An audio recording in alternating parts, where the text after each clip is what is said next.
too.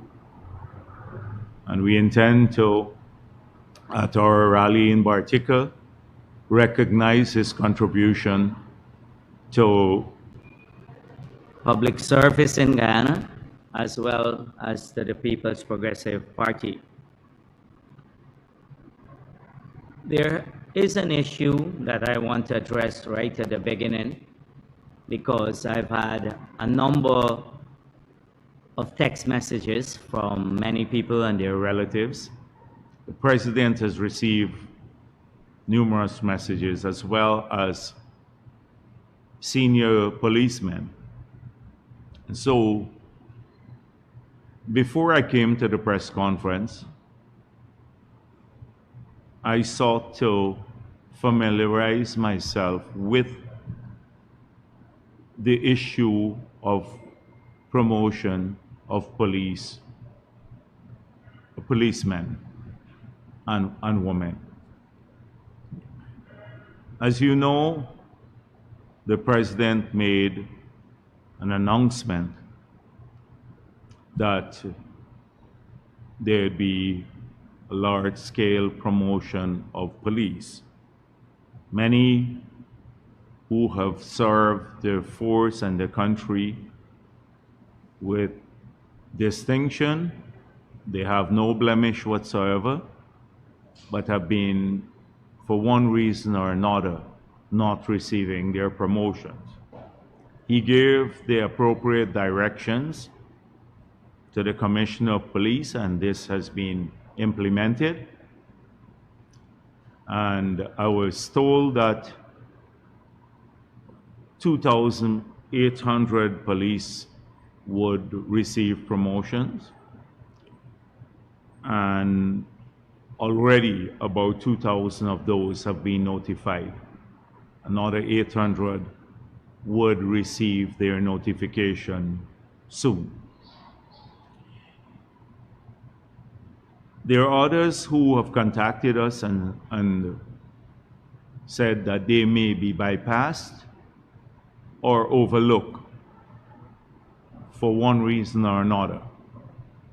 They may be part of the 800, but I want to assure all of the police who have contacted the president and senior policemen and the Minister of Home Affairs and me too. They approach you wherever you go, that everyone who is eligible will receive the promotion. Everyone who is eligible.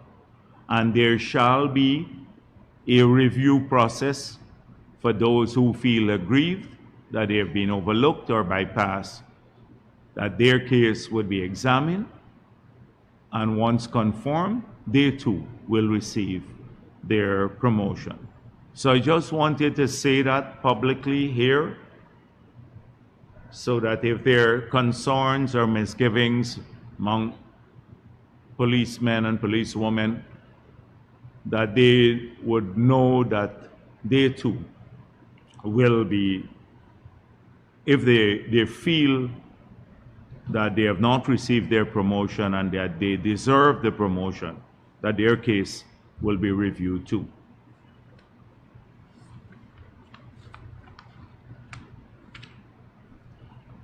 In the past week,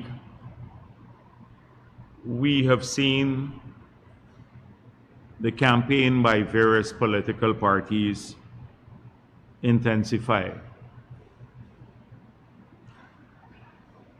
And the competition is good for a democracy. And I urge people to focus a bit on the messages being carried by various political parties and the capability of the people that they're presenting to us to deliver on a better life for Guyanese. So we've had, since APNU AFC of the last government, that from 2015 to 2020, splintered into 4 political parties, one headed by Simona Brooms, Amanza Walton, Nigel Hughes, and Norton. Some of them have been struggling to even get to have relevance. So I saw an extremely funny video from Amanza Walton to say, where she said, PPP must stay out of our inbox. That she doesn't want to be our prime ministerial candidate. Now we have Mark Phillips, who has been announced as our prime ministerial candidate, a person of great quality, former head of the army, who has served 5 years in very difficult circumstances throughout COVID and then thereafter with distinction. Why would we ever want an Amanza Walton to replace him? Nobody is in her inbox. She's just looking for relevance, to do a video to say PPP is trying to get her. This week she actually did that, to be her prime ministerial candidate. It is just a game. Nobody pays attention to what she does. They don't believe she has a capacity to manage anything. She never, in the period between 2015 and 2020, she was a junior staff at Civil Aviation Department. She's not demonstrated any capability to manage anything. And her messaging is, even the things that she promises have no resonance with Guyanese.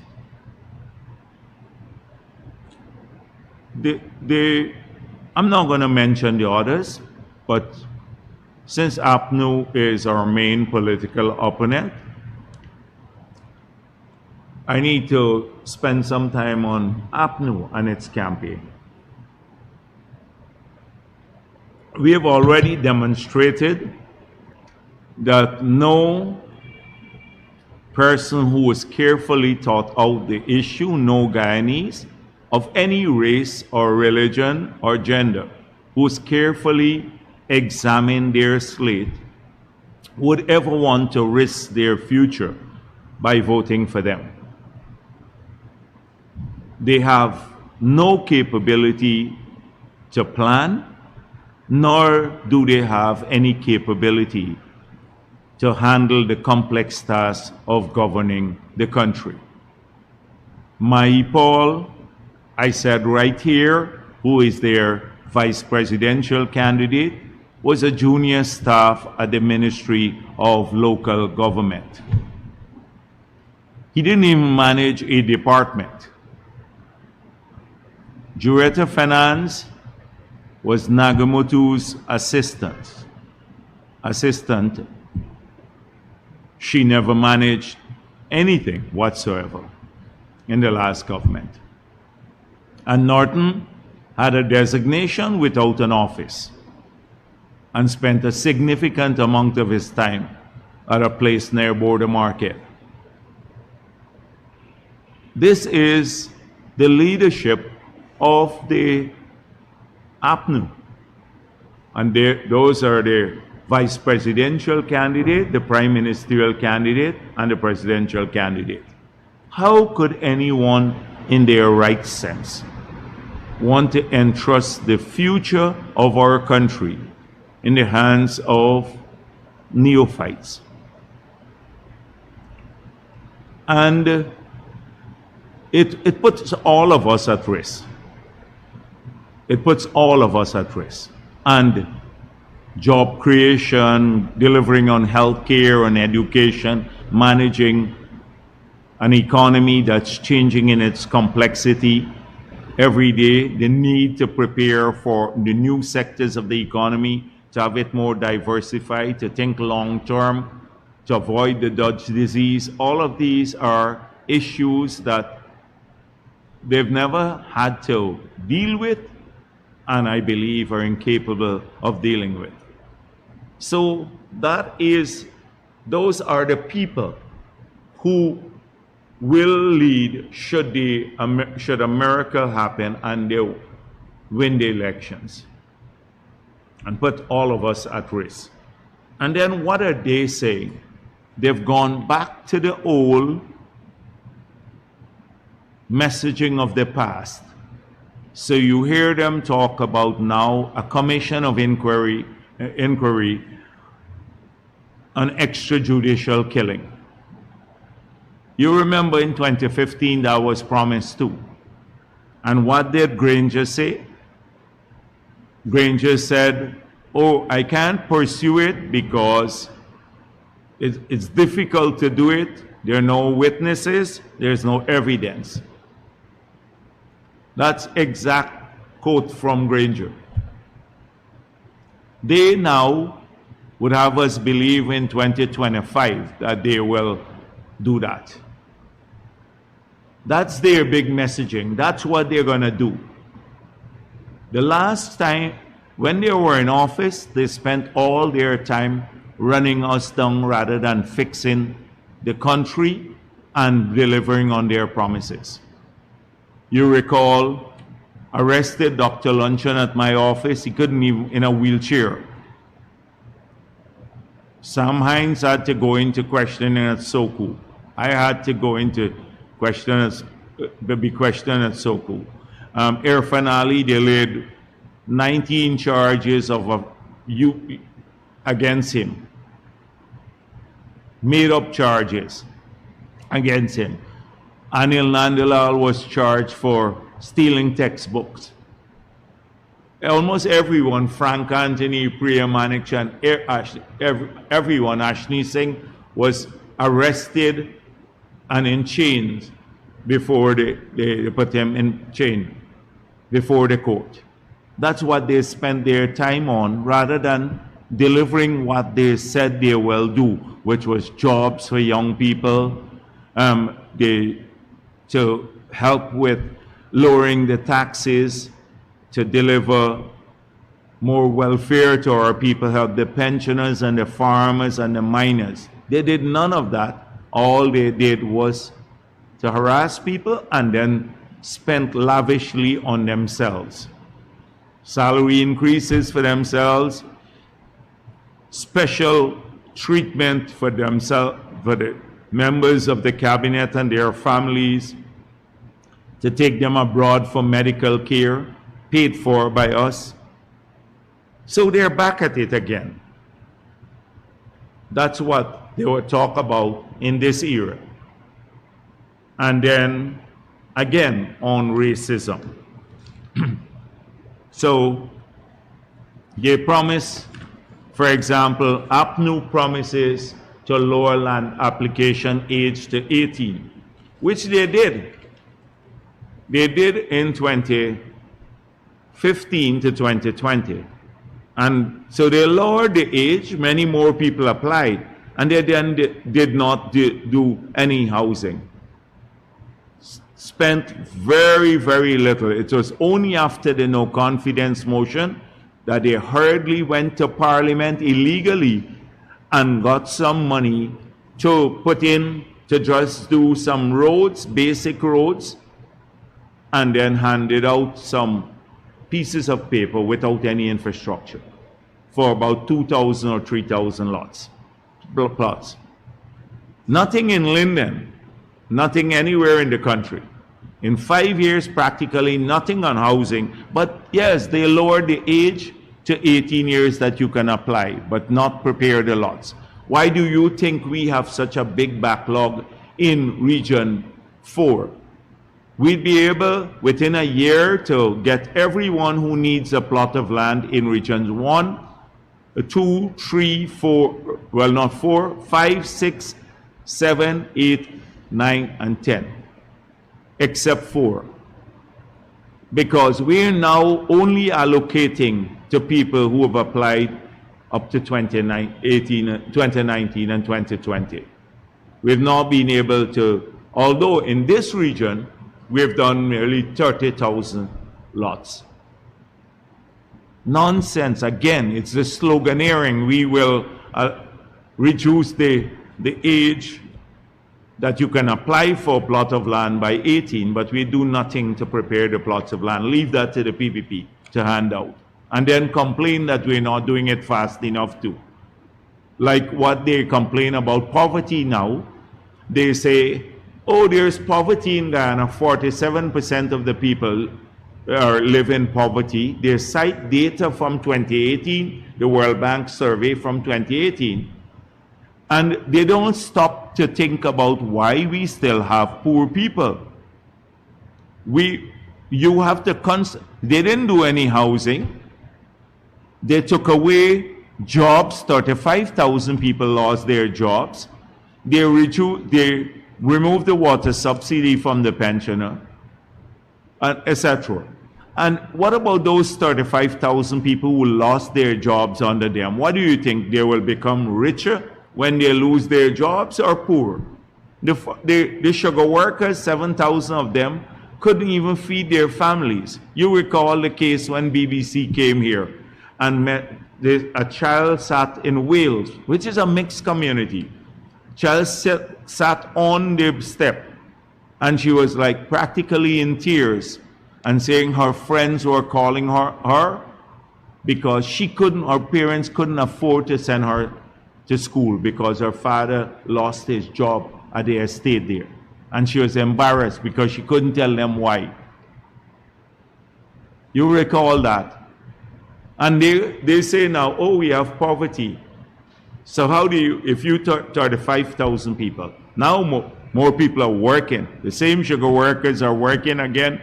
Many more Guyanese are working, coming out of poverty. And they say again, you know, the next fallacy, oh, we're flush with oil money. We've dealt with that definitively now already. 37% of the budget, only 37% is oil money. Our spending on education and health and roads alone is more than all of the oil money in the budget. So that's so much for that fallacy. So that is what APNU is doing across the country.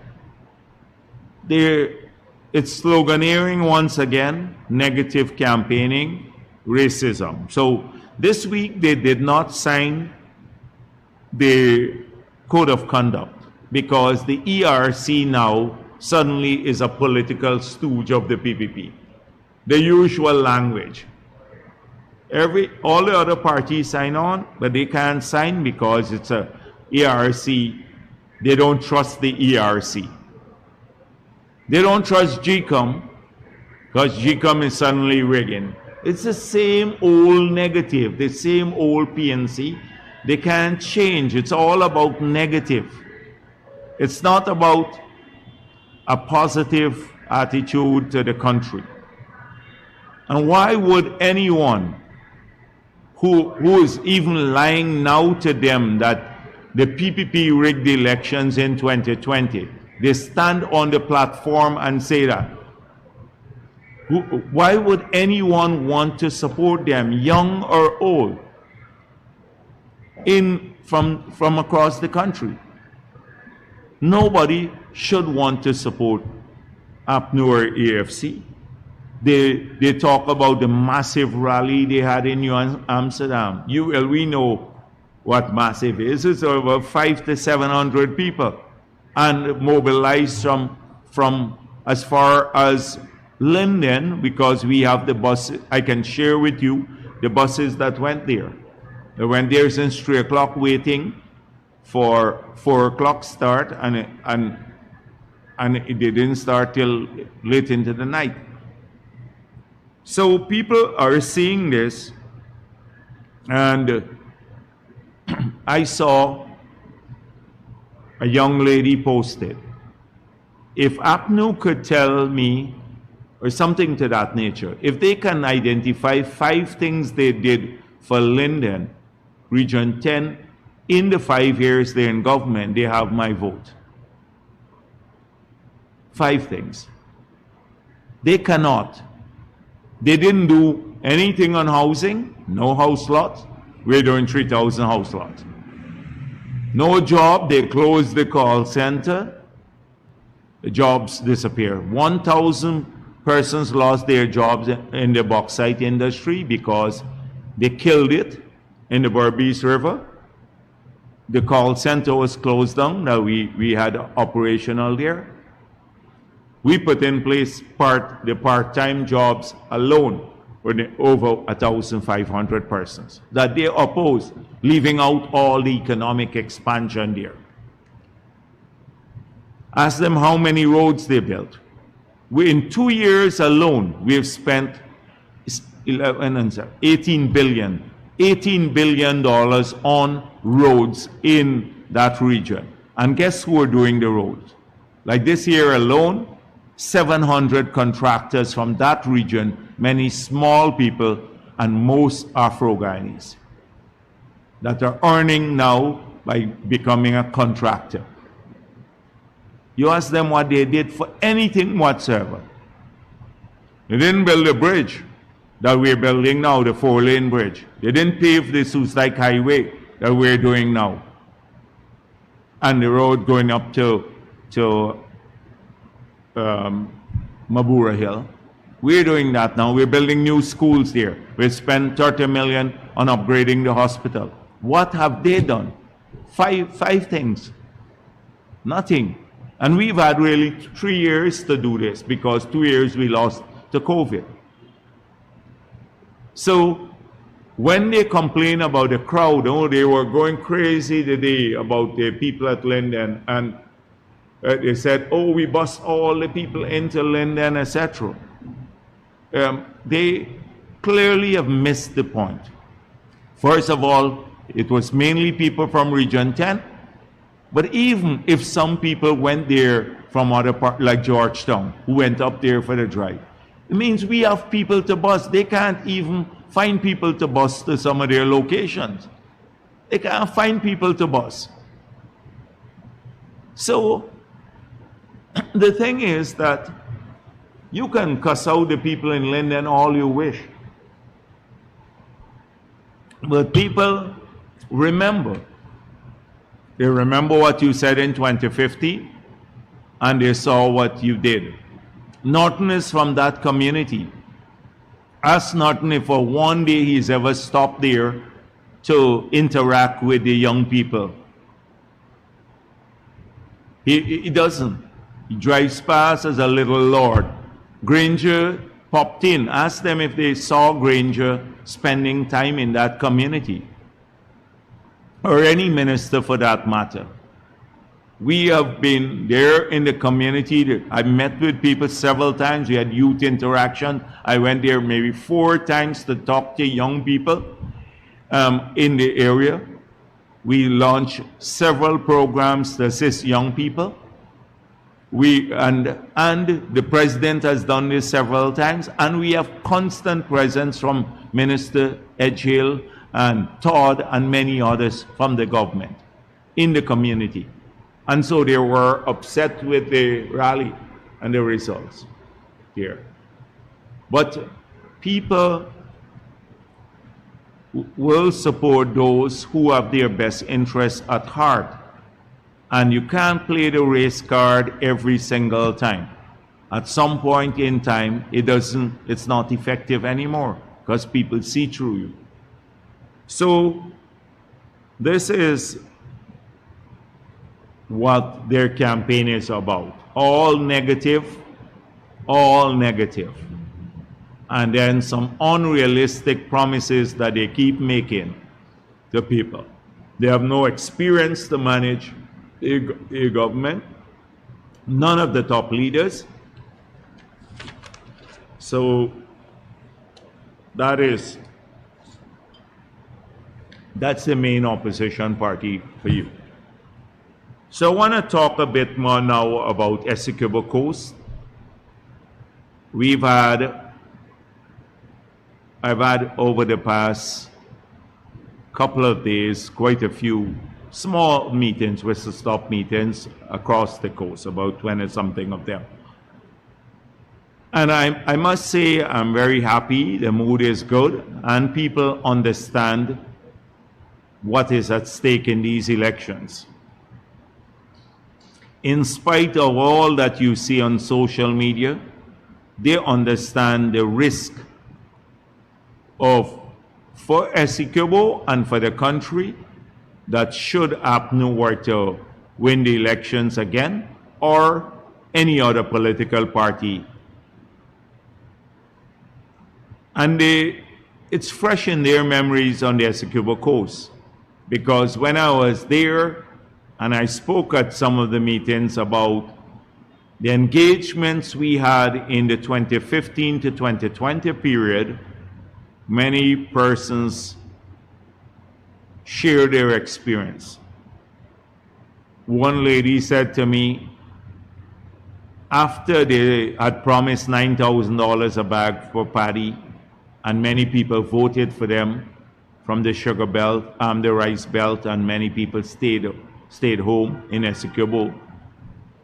And then Granger subsequently said rice is private business, and they put the taxes on pesticide, fertilizer, machinery and equipment, no help to the rice farmers. They cut the drainage and irrigation budget, the farm to market road budget.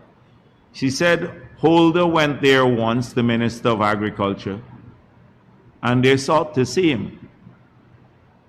And they raised a whole number of issues, and he said, thank you, and disappeared.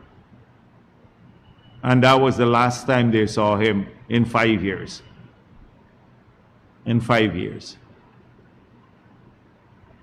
By the time when we took back office, the infrastructure was practically destroyed, and rice prices were like just over $2,000 a bag for paddy. So they remember that. And the Amerindian communities, not just in Region 2, because I had a lot of Amerindians came to the meeting, they also remember the neglect. The people in the Pomeroon, several times they had floods, etc., no help in the entire Pomeroon. We have, since we got back into office, we've deployed 4 excavators that they manage in the Pomeroon. They're empoldering their lands, and because of that now we can prevent flooding. We've dredged the mouth of the Pomeroon River so that you can have a faster flow of water. They've received a ton of help for their farming there. And so they know this. And they don't want to go back to those days. So that was something that came out from a lot of the meetings. And people are mobilized and ready.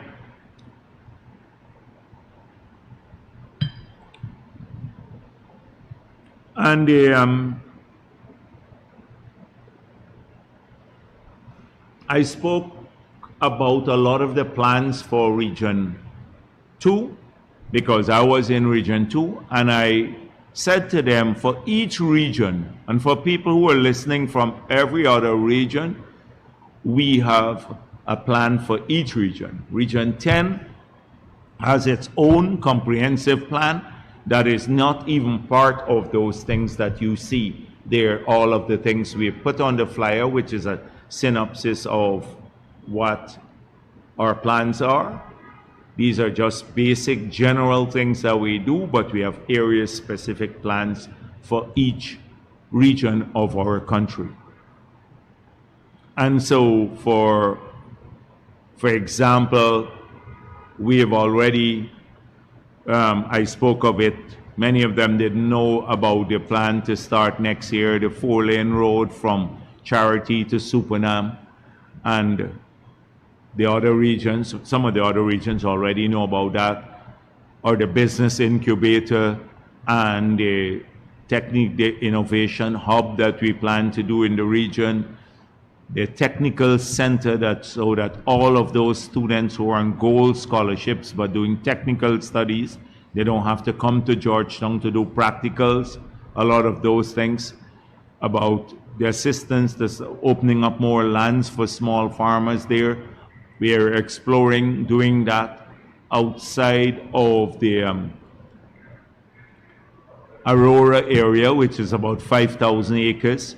We're even looking at the Pomeroon to open up more land. So people were appreciative of these specific things outside of the support that they will get for safer communities and the general things that we talk about, like assistance in the homes for people to own more their own home and to assist them to build and to improve their homes, which is a promise right across the country we'll do.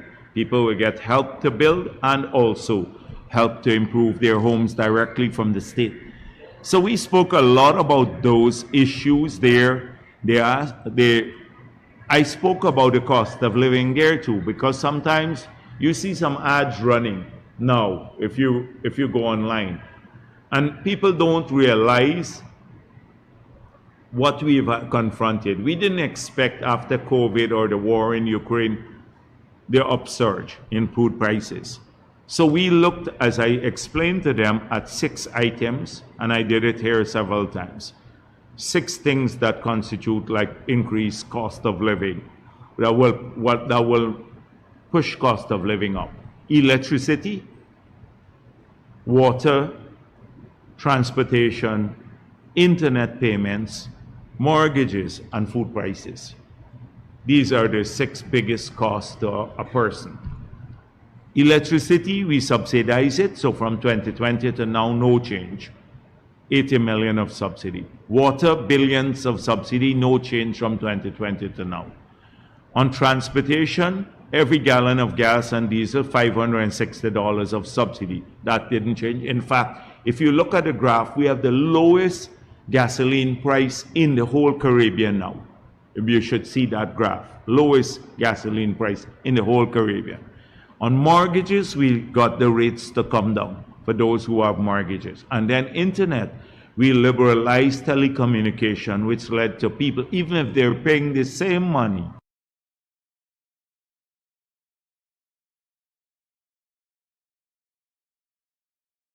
they're getting more bandwidth and greater speed. So those 5 areas we had success in because there were things we could do policy-wise. On food items, we're not so successful because even the things we produce in Guyana, they were an increased production for, they went up. Like I gave the example of cassava, which I did on the coast. $40 a pound in Parica. By time Reed and Hoop, it's $120 to the farmers, $120 per pound in Reed and Hoop. That's the figures I saw there. And our production of cassava in Region 3 went from 3 million pounds to 20 million pounds. So clearly we have to do something. That's why the president said more farmers market and some other things, increasing production in agriculture. We have to look at tackling that issue. But we've been honest about it, and we tackle the things that are under our control, the 5 items that push prices up, but food prices were different. So I explained that to people, and they understood that. So these are, the Essequibo visit was really good for me because I got a feel from people and their fears about it. And the same thing happened in many parts, like in Region 6, when I was there and talked to many people, they said, we know how bad it was. And these are not just the sugar workers. The sugar workers know no future of the sugar industry without the PVP.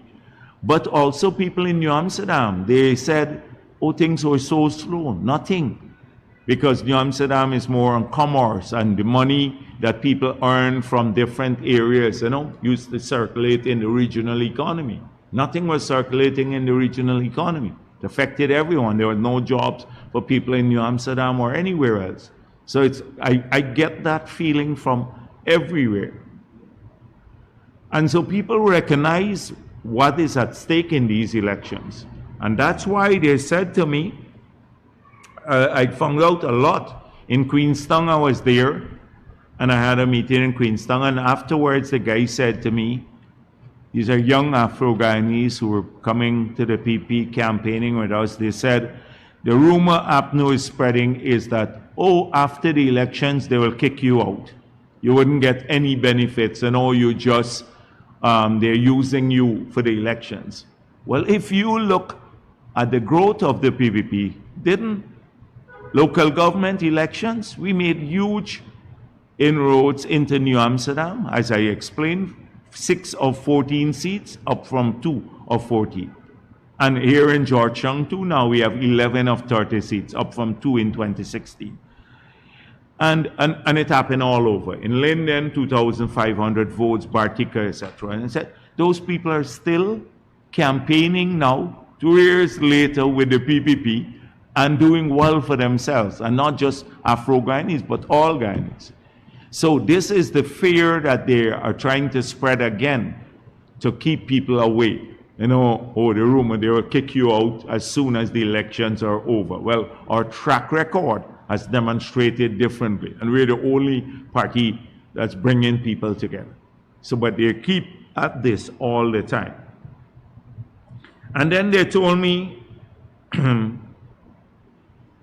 about what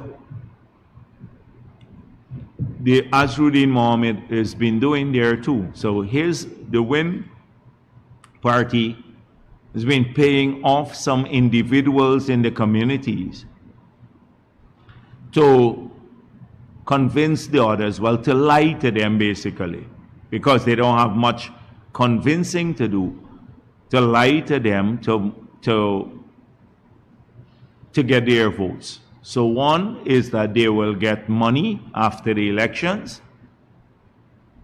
2, that they'll build houses for them. They didn't even promise that in the manifesto, which is another lie. And that they would, but basically, I'm going to come to the other issues, but what the other lies are. And they do a clever thing, which is they go around with groups of people in buses, that's what I was told in some of the communities, and take the same people everywhere and take pictures.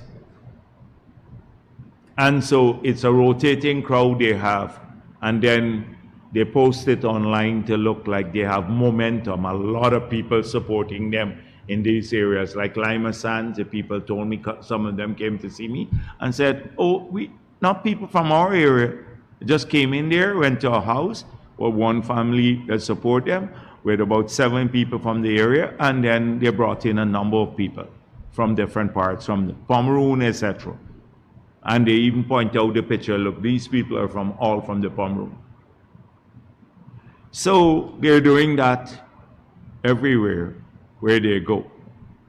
And so this is something that is happening right across the country. They run, it's almost like a media, it's a media campaign alone. The underground campaign, when you look at that's why they would not hold a rally like the PPP.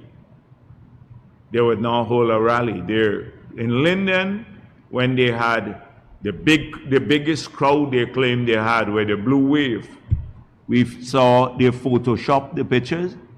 The same faces appeared from the images they put out. And 2, we have videos of people collecting the money after. The same thing on nomination day. You don't want more evidence of it than what took place on the Square of the Revolution, when the woman went to collect her money and Doggy beat her up. So we have demonstrated evidence now of that they're paying people to come. If you look at the people who go to the PP meetings, even APNU meetings, I don't think APNU pays people to go. They go there on their own free will. They're happy to go there. You see their faces. They're participating in the events. They're excited to be there. So this is what's happening. And I think it is kind of misleading to other people who might not know this, but who are looking at this and saying this is very competitive. You know, they're getting big crowds. They're going to do well here. So that is. We expect that to continue. That they will, I saw even a video circulating where he was like giving some guy some money or something like that. So let me talk a bit more about some of the lies that they keep telling, because I see a new thing now that, first of all, Azruddin Mohammed tells a series of lies. So I'm pleased now that finally the Starbuck News did an editorial in which they blame PPP for everything too, the usual thing, but they asked some tough questions of Mohammed. And so let's go through a couple of the lies that he tells. So first of all, I saw in front of Umanayana when he was targeted, when he was asked questions by the media, finally, they asked, he said, "Oh, I'm not sanctioned, it's my companies. I'm not sanctioned, it's my companies." And he keeps repeating this everywhere in the country.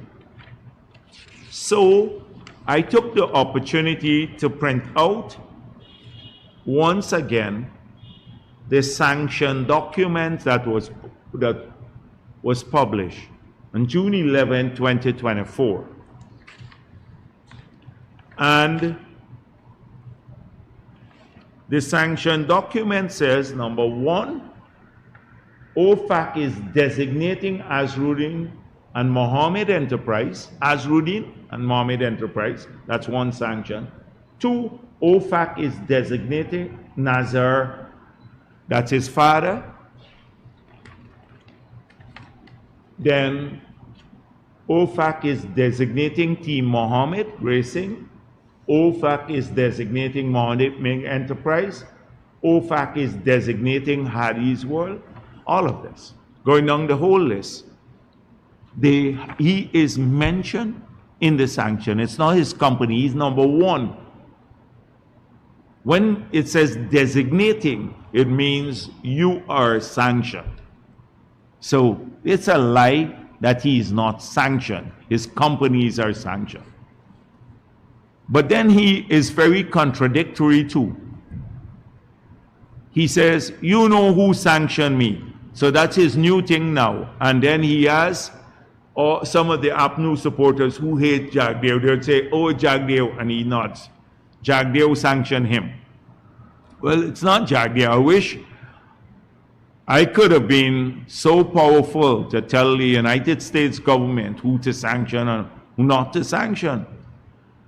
But he says this to get sympathy, that he is the victim of PPP sanctions, that it has nothing to do with the United States of America. That's the second lie that he tells. The third is that all these sanctions are not really serious. Modi was sanctioned and he became Prime Minister in India. Irfan Ali had 19 fraud charges, and look, the US is working with him. So the US will drop this if I become president. Well, Modi was never OFAC sanctioned. Never. Irfan Ali was not sanctioned by any foreign government. It's APNU who put the 19 charges vindictively against him. So he shifts the focus from himself to other people. And look, give us an example. It's total lie. Then Travis Chase posted, oh, ministers, PPP ministers will be sanctioned. And then he puts it on his page, oh, PPP ministers to sanction. So what's wrong? I'm sanctioned, they will be sanctioned too. It's a lie. No PPP minister is on any sanction list or to be sanctioned. So that is switching. It's all the time he does this. He switches out. He then says, the sanctions are not serious. People associated with me don't lose their visa. His father said it, he said it. Well, we have evidence of that. Odessa Primus is the prime example of that. Tons of people associated with him lose their visas. Another lie. On bank accounts, he said to people, you're not going to face consequences. Misled a lot of people. Now we have seen what's happening with all of these people who are on his candidates list losing their accounts because they're part of a formal organization headed by a sanctioned individual. Now I see them trying to switch again to say it's a PPP who's telling these banks to sanction them, and they're using the U.S. ambassador. All the U.S. ambassador said is,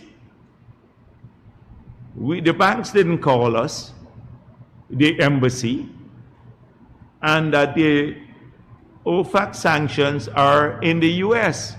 Well, that's true, but read what the sanction document says. Go back to June 11, 2024. It says here, sanctions implications, big and bold, sanction implications.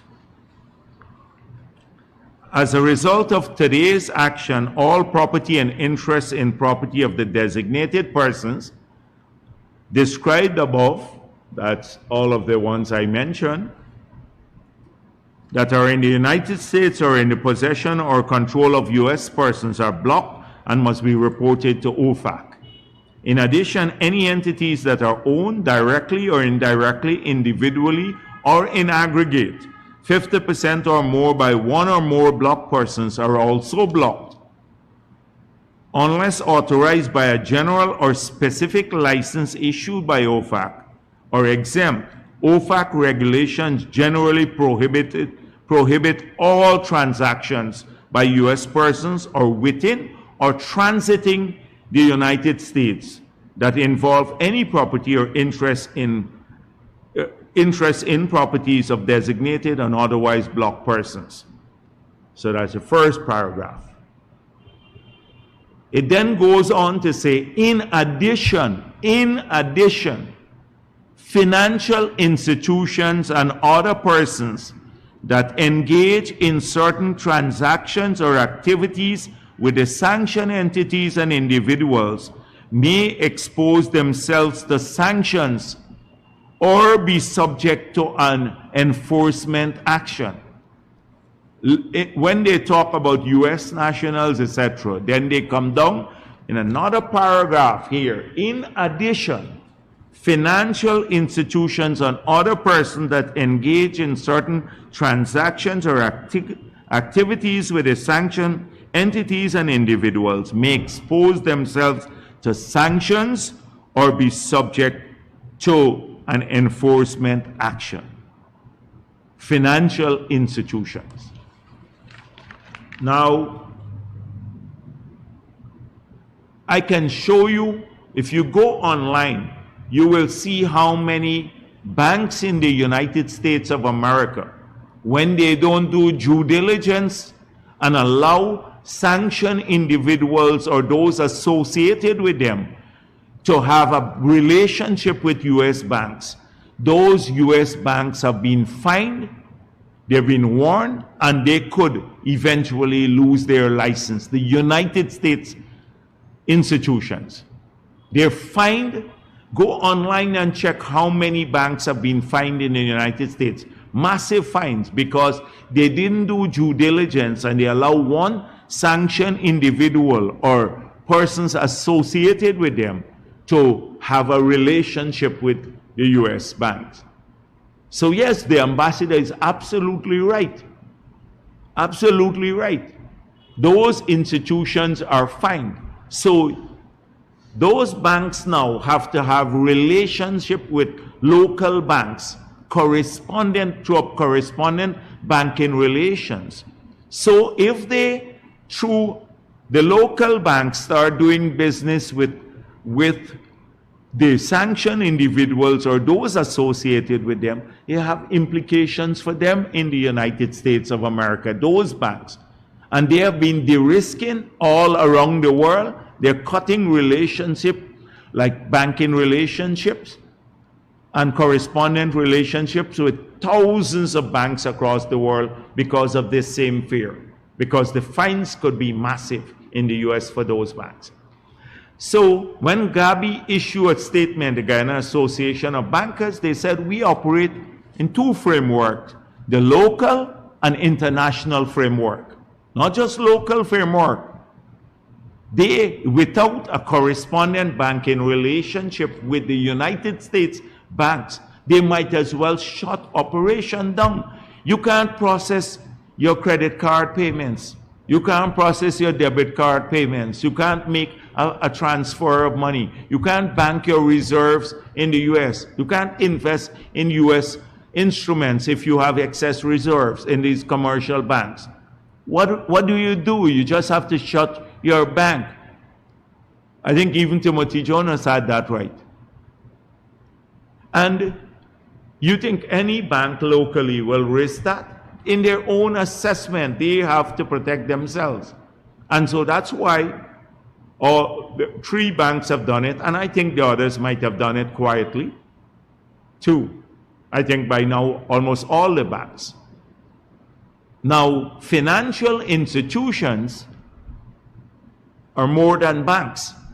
And it says financial institutions in the sanctions. So a lot of the insurance companies now, their financial institutions, they will have to, if they operate with international banks where they also reinsure with banks abroad or with financial institutions abroad, insurance companies. They now have to start looking at whether they will expose themselves. Because if they can't reinsure anymore, they don't have major assets, so they then share the risk with an external financial institution or an external insurance company. They too will suddenly may face serious problems and lose that relationship. And we warn people. People were warned, they know about it, but this guy and his henchmen and the people he pays off, they're very clever at misleading ordinary people. Do you know how many people have come to me and say, we were told, when they receive their letters from the banks now, they come here to Freedom House and they said, what are we going to do? And I said, what am I going to do? I don't want to even talk to you, because next thing they would say, I'm calling you here to talk to you. They're coming now to Freedom House and calling me. About 5 persons called me and say, how can the BP help? And I'm sorry for them, really sorry, because they're telling me stories like one, I don't want to mention his name, but he said, they told me if they win, I will get a job, a better paying job, and put down my name here. I signed to the document. I suddenly ended up on the list. He's adamant I never agreed to go on no list. A lady said to me, an Amerindian lady came to see me, and she said, this is what they told me. So a lot of misleading of ordinary people. They're exposing tons of people.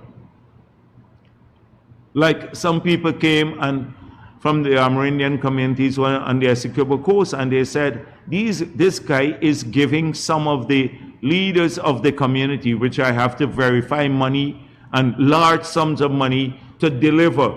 They'd say, if you deliver 50% of this community, I'll buy you a car or something else. A big inducement. So some of the people are going around, misleading ordinary people. So he promises, the Team Mohammed is promising that sort of thing. Win party. But one person they make a big promise to, and then he goes around. So he's going to make a lot of money and go to mislead every day, talk to people. Look what they're putting these poor people through now. And of course, then switching again. Now, so the new switching is that the PPP caused all of this. The PPP taking away the bank accounts. The PPP sanctioned him. Everything else. That's what his PR people do every day. Mislead people. So I was pleased when, for the first time, Starbuck News started asking some questions too. When did you become interested? So the questions that they posed to him, what should be of concern to all voters on September 1st is whether Mr. Mohammed is running for the presidency of the country in a bid to protect himself from the sanctions that have been slapped on him, and what may lie ahead, and whether he'll be up to the task. He would not be the first person here to seek refuge under presidential immunity, and that is all the more reason why constitutional reforms must curtail these. When did he become interested in running for the presidency? Did the inclination coincide with the beginning of his legal worries? The U.S. sanctions or the threat of sanctions? It is important that this question be answered, as Mr. Mohammed's lavish, publicly known lifestyle did not naturally recommend him as someone interested in public service. Not much is known about Mr. Mohammed's educational background. Again, there's Starbuck News asking this, what, that he should tell people so far and what his work experience has been. At least Norton, we know Norton Arang and finance and my Paul, etc. What has been his work experience outside of, I would say, smuggling gold? Outside of smuggling gold, that's, I know he had great work experience in that. That's demonstrated now.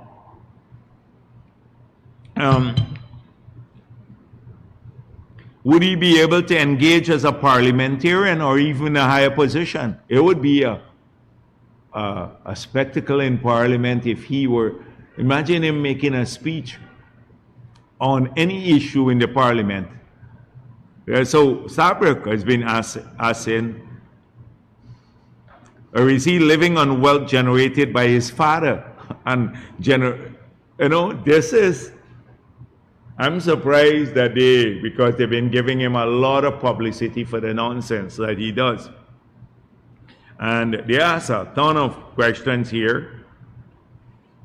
So people have to start asking the questions here too. And clearly, he's collaborating with APNU, and maybe a lot of people who may not want to come to the PPP may go to him because APNU is like dead too. So he's benefiting from a little bit of that, but he has nothing to offer. And that's why I say to young people around the country, when the 50,000 is done, or the few people who get payoff to mobilize others in your communities, they will get some payoff to mobilize and misled. What happens on September 2nd? What happens on September 2nd? He disappears. You're not going to go, you get to go to his home anymore because he only allowed people to go into his home when he had trouble. Pay them off. They could never have accessed his home before. You're not going to be able to do that. So what happens next? Who is going to have to deliver in these Amerindian communities again? So these are crucial questions, and I hope that people pay attention to these matters that are coming up. I've seen some other issues surfacing during the course of the week, like my Paul talking about some corruption at GPL, the usual thing, corruption at GPL, and that's all they talk about, corruption and stuff like that. And you see the position of the government. One time they were saying we were in bed with some company, Method 4. I saw that coming out now. Then we cancel the Method 4, bid because we believe they didn't have the appropriate experience. We then went to a company that's fully experienced. They're negotiating now. Nothing has been signed, but yet it's corruption. In fact, that should be seen as fighting corruption. That's why I don't want to waste time, because my Paul has nothing else to say. But what I'm going to end here, because I just want to talk a bit more. No, maybe I shouldn't end yet. I just saw Starbuck News. During the course of the week, they come up, you know, when the U.S. said that the tariff will be 15% now, Starbuck News puts a headline, Trump ups tariff on Guyana by 5%. Now, any sensible person here would know that it was 38%. 38%. It's now 15%, but yet Trump ups tariff by 5%. So this is all to support a narrative that our discussions with the US government failed. And therefore, look, Trump upped the tariff by 5%. Didn't happen. It came down from 38%. That was announced. 38% was announced by Trump at the beginning. Now it dropped to 15%. So that's first. I explain right here that the reason that the US government had, in the first case, put a 38% on Guyana, that it had to do with one thing, your trade surplus. The countries that are exporting more to the United States than are importing more from the United States. So when you, like, I saw Christopher Ram flays government over 15% Trump tariff. So they cited, how is it that Haiti and Cuba and Suriname have 10% and we have 15%? All the countries that were importing more from the United States than exporting to the United States, they got a 10% tariff. And those countries that had a greater export got higher. And we had one of the highest because we had a big trade surplus with the US. We were exporting a lot more. So we went up there. Ashni Singh met with the US trade representative. Our embassy met with them. We've been in discussions with them.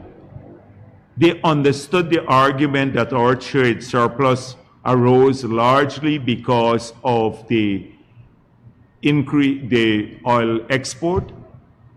And as a result of that, when the new announcement came, it fell from 38% to 15%. They should be happy for the country. We said that they're continuing discussions with the US government because we are continuing the discussion to get it down to 10%. They should be really happy that we succeeded in bringing it from 38 to 15, although we are a country that has a huge trade surplus with the US. The other countries were not so successful, many countries around the world, India and the others. Now, they said it's a failure of our diplomacy. It's a success of our economic diplomacy. But Christopher Ram, well, he is just a fossil, bitter every time he sees anything progressive in the country. I'm not going to waste my time. It just shows you how they can spin headlines all week.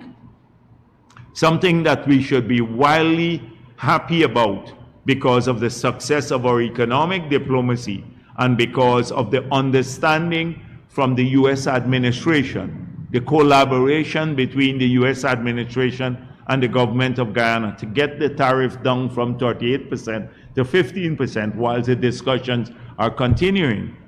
That's great news for Guyana, and it shows the good collaboration between the US government and the Guyana government. They deem it a failure. One says Trump upped the tariffs by 5%. So ask them, what was it before? If it was 38%, how at 15% you could be upping it by 5%. It's just, I don't know even who comes up with this sort of thing. So just every day we have to face this sort of thing. The lies and the mischaracterization. On the other hand, Azharuddin could barely string 2 words together and they give him a whole lineup as though he has said these things. Barely string 2 words together. And so this will always be there from the naysayers. We remain focused on what we have to do for this country. We're campaigning heavily. Our campaign is about not putting this country at risk. If 3 years after COVID, we have managed to restore jobs and to get the infrastructure going and the outlook positive for the country, 12 hospitals under construction, the same number of hotels under construction, development every part of Guyana, where people are getting higher pensions, our children are getting more money, free education, we're investing in agriculture and mining, a better tax rate. Just imagine what another 5-year term can do for this country. That's what we're campaigning on. The others, no track record, nothing. And they pose a risk to our border and everything else. So that is, I'm going to end here today's short press conference. Thank you.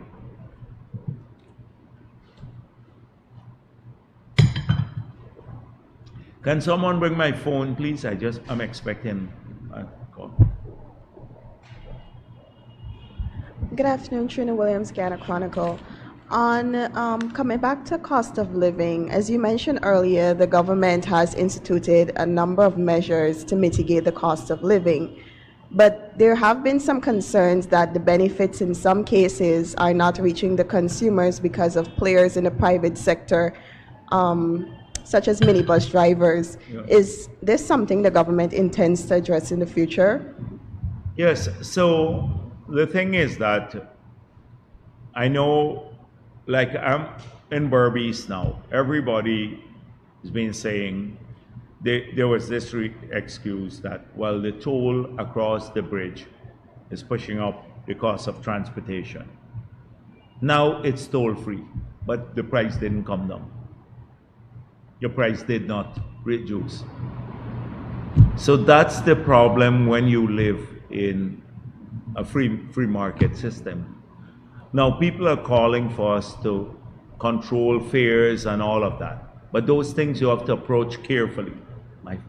Get my phone. You have the phone? Yes. All right. Let me see if they called you. Okay. Yes. So that's something you have to think about carefully.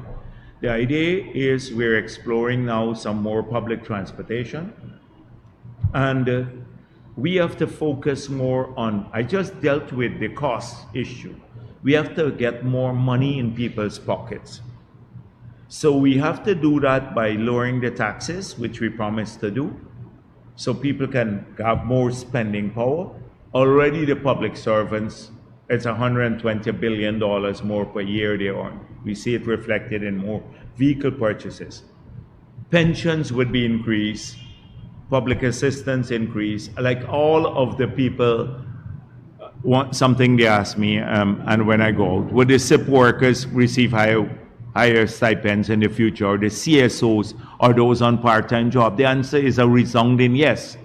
Yes, they will see those increases. So we have to focus on this issue from 2 angles. One, or maybe multiple angles. One, getting more money in people's pockets by getting better paying jobs for them. 2, in ensuring the taxation system allows people to keep more money in their pockets. They pay less taxes. 3, helping people directly. So what are the things that people have to spend money on, apart from the 6 things I listed?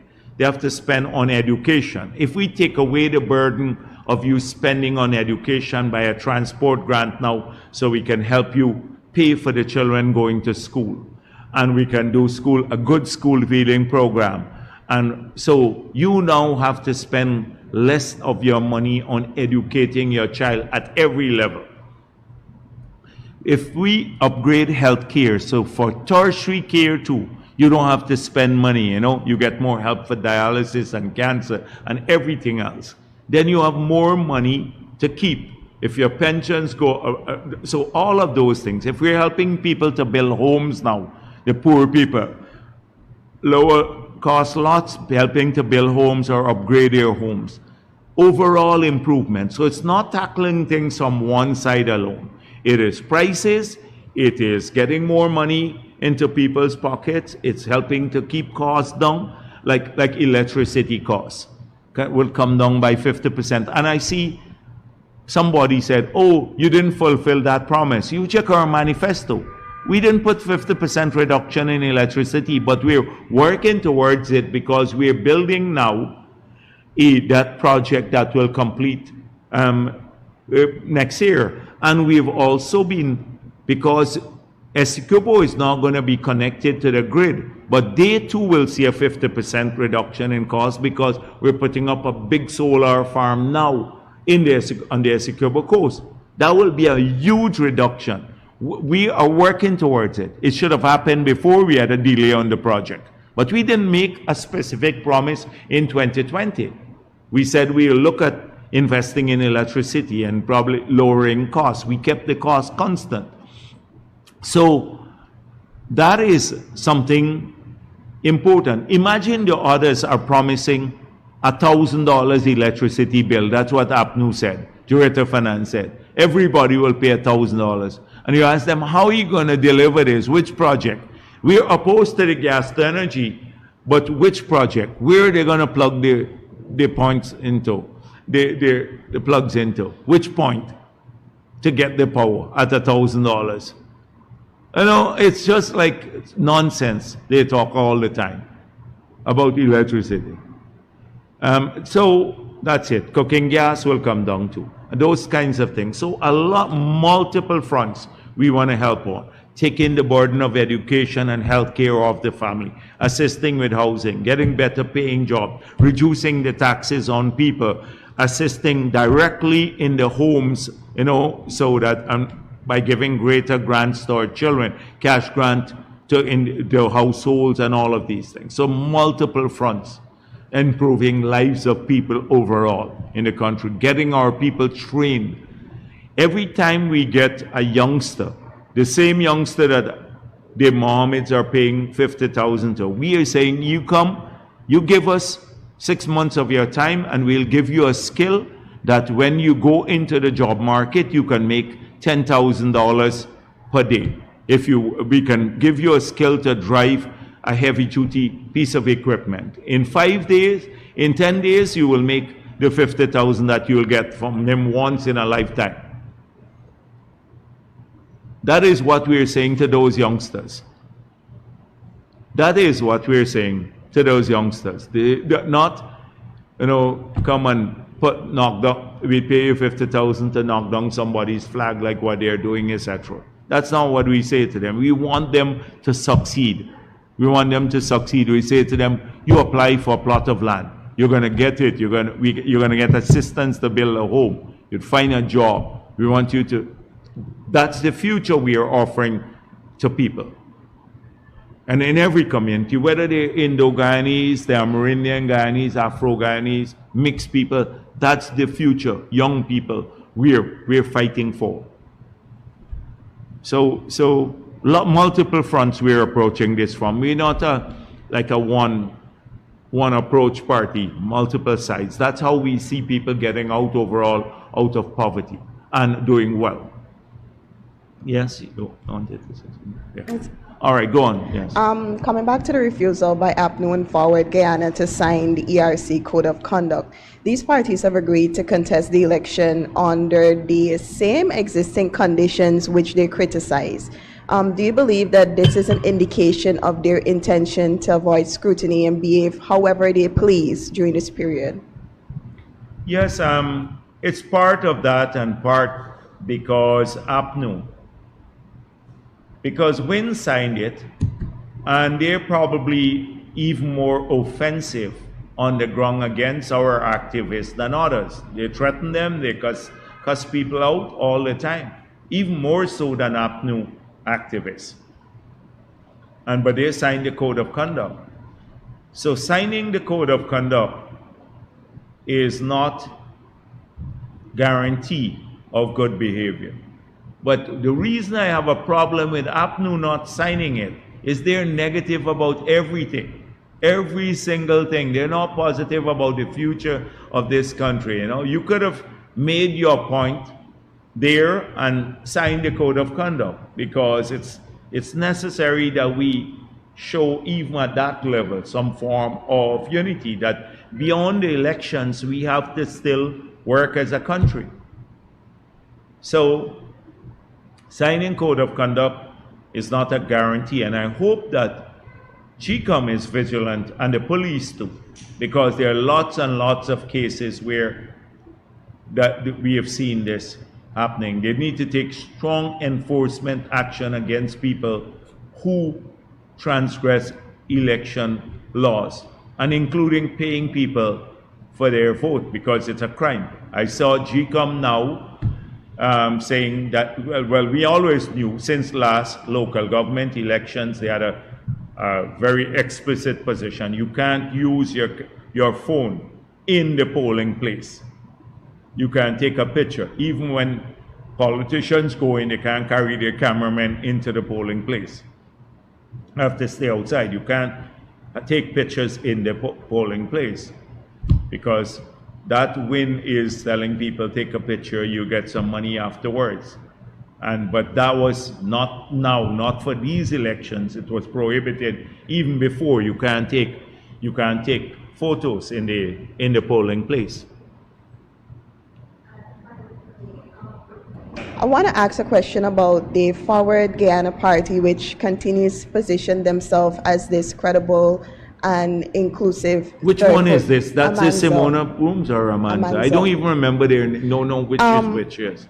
The party's prime ministerial candidate has publicly posted and made some of the most disparaging remarks against the LGBTQ plus community. And who is the prime ministerial candidate? Nigel from Linden, a pastor. Oh, I don't even follow. Frankly speaking, I don't follow those parties. Because if you think about supporting them, really, you just have to, you have to reassess yourself. So what did he said bad things about people? Okay, we have already stated our position in that matter.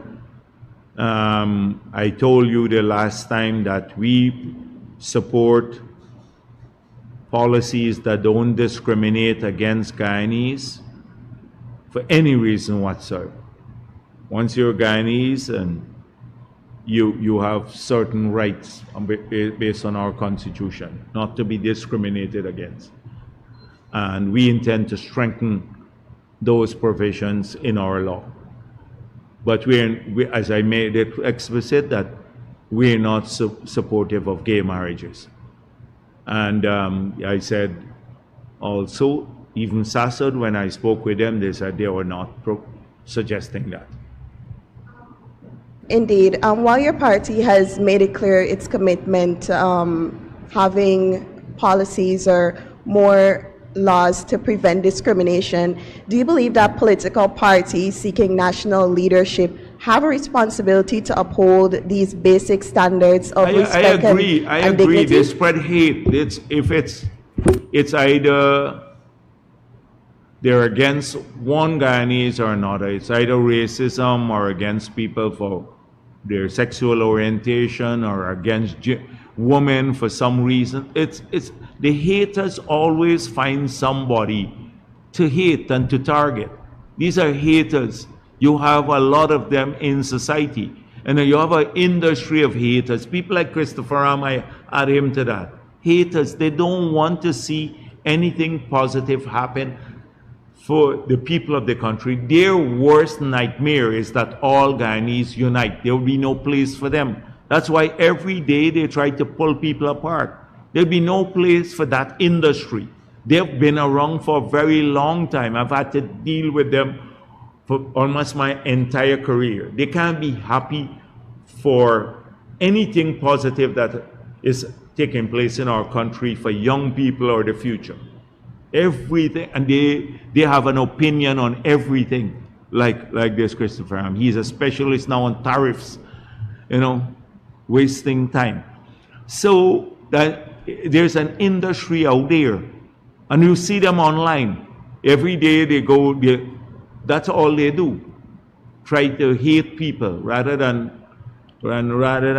trying to bring people of our country together. Bitter people. And so I put these people in the same camp, a lot of them. Amanza herself, you remember she said Indo-Guyanese are mentally lazy. Just imagine anybody else saying that. And she got away with it. Imagine anybody else saying that, because they're divisive by their very nature.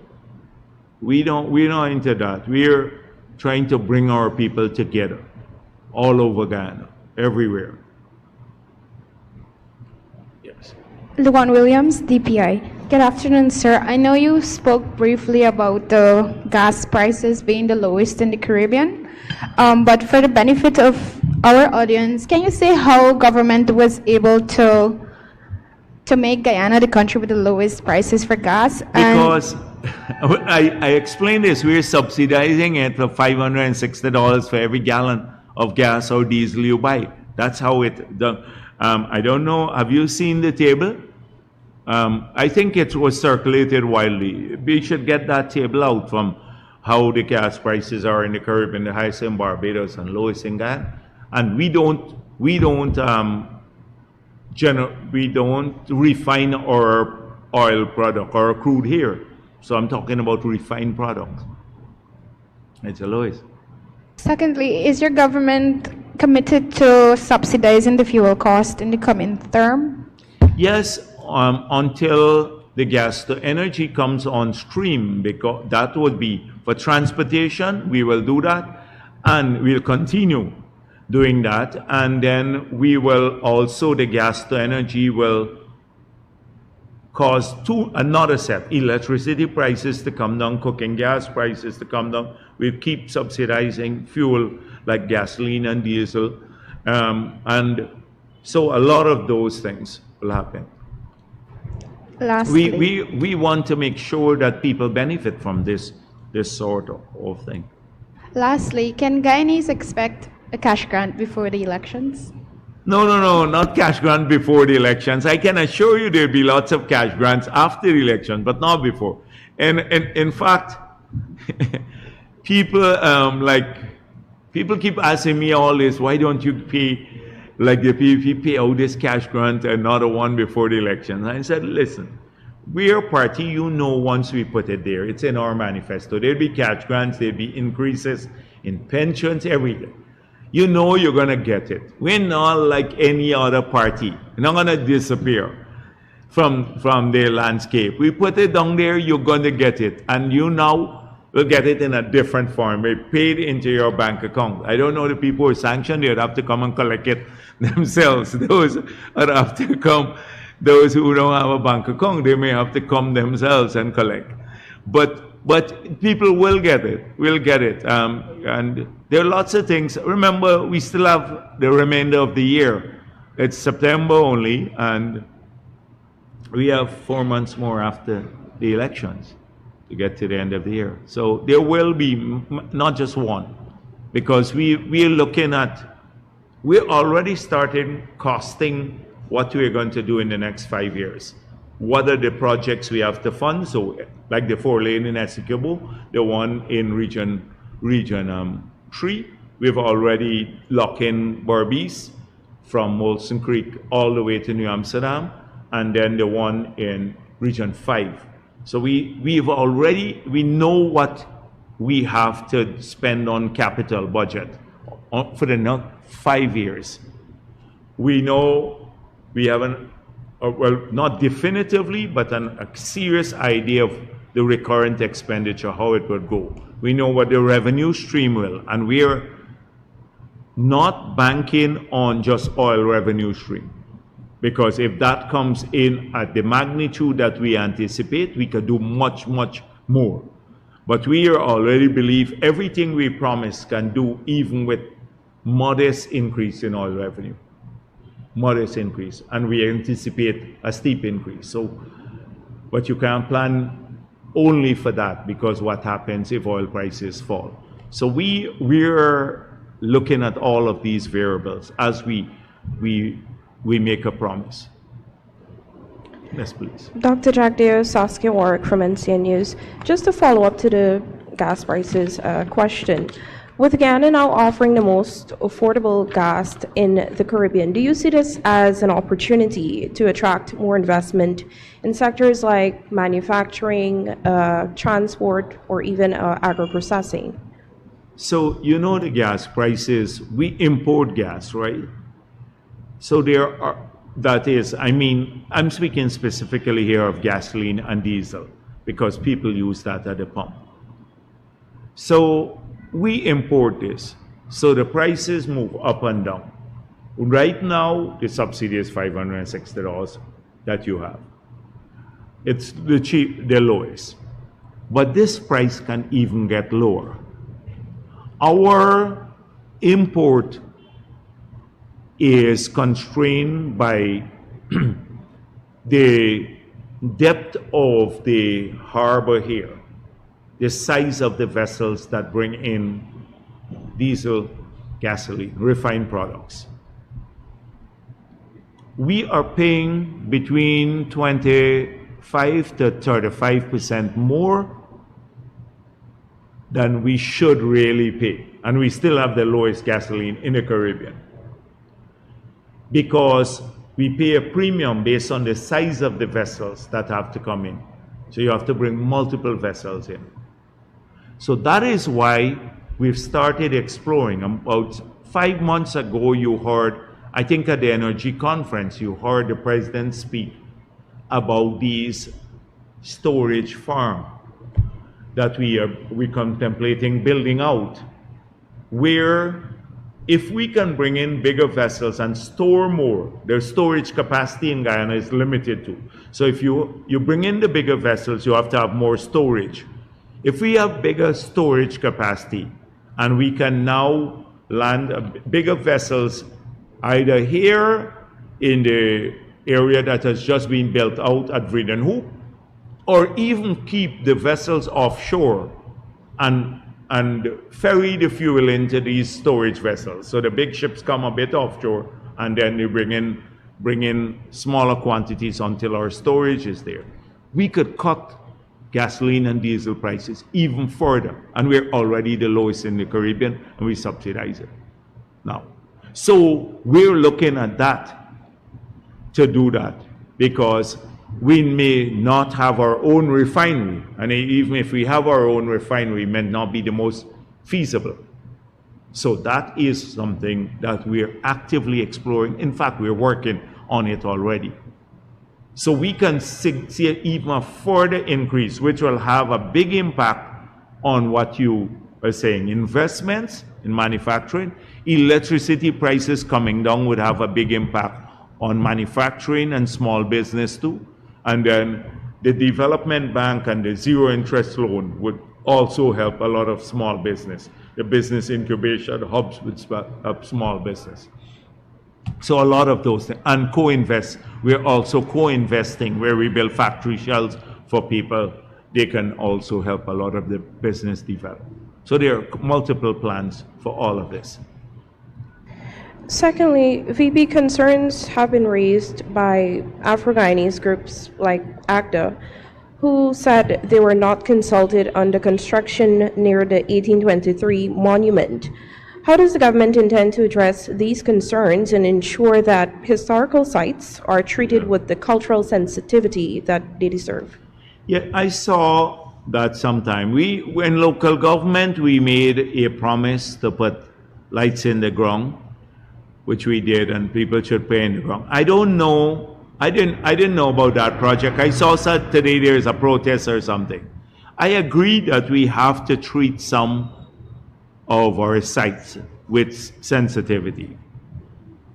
That is a special place for us, because that's where it's a sad area where people were displaced, quartered and displaced during slavery.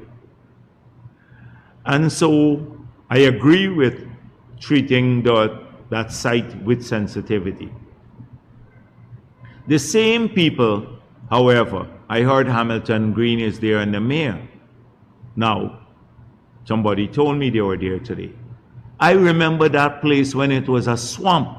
They talk about cultural sensitivity now. No lit, it wasn't lit, overgrown with bush under the same Hamilton Green. He never maintained, when he was mayor, for all those areas. He didn't do anything, overgrown all the time. So I don't know, and a lot of young people go there.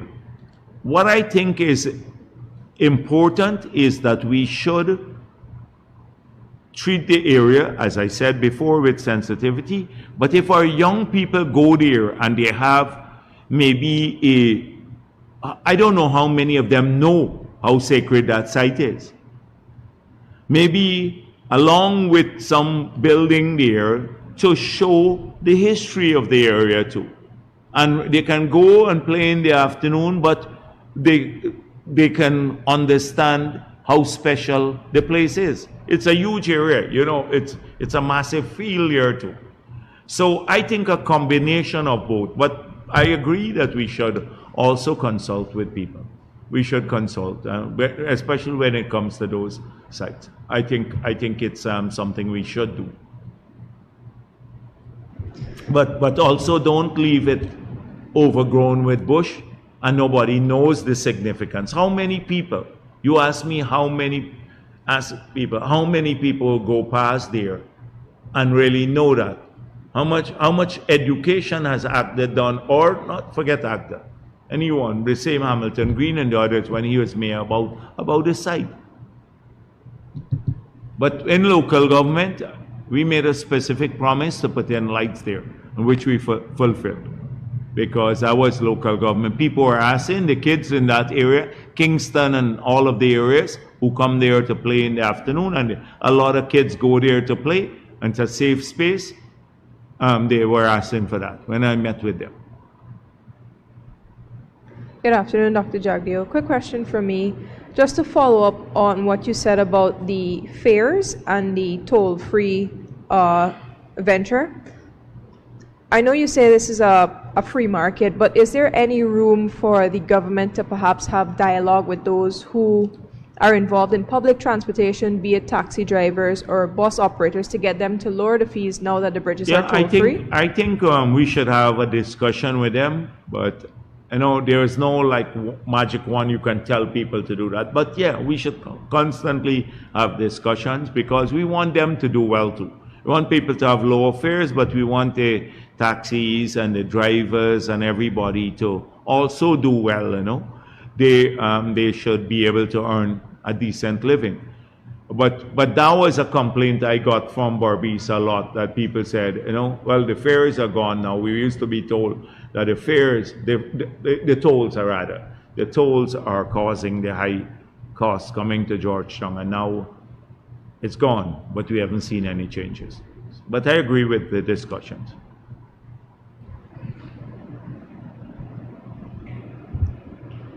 Good afternoon, sir. Rihanna Ramsey, Kaiser News. I have a question concerning the OFAC sanction. Yeah, sure. Persons. Candidate, you were going to say, you can call Azruddin Mohammed. He is sanctioned by OFAC. You don't need to tiptoe around it. He is a sanctioned individual, designated individual. You saw it in the letter there.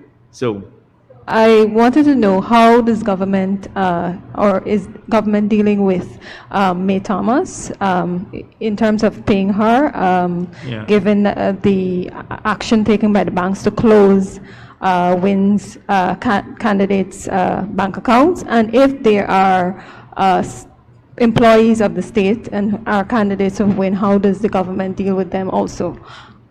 I don't know how many are employees of the government? Well, no, we really not check. I know maybe some of the people who actually came to see me might be employees, yeah. So we'd have to find a way.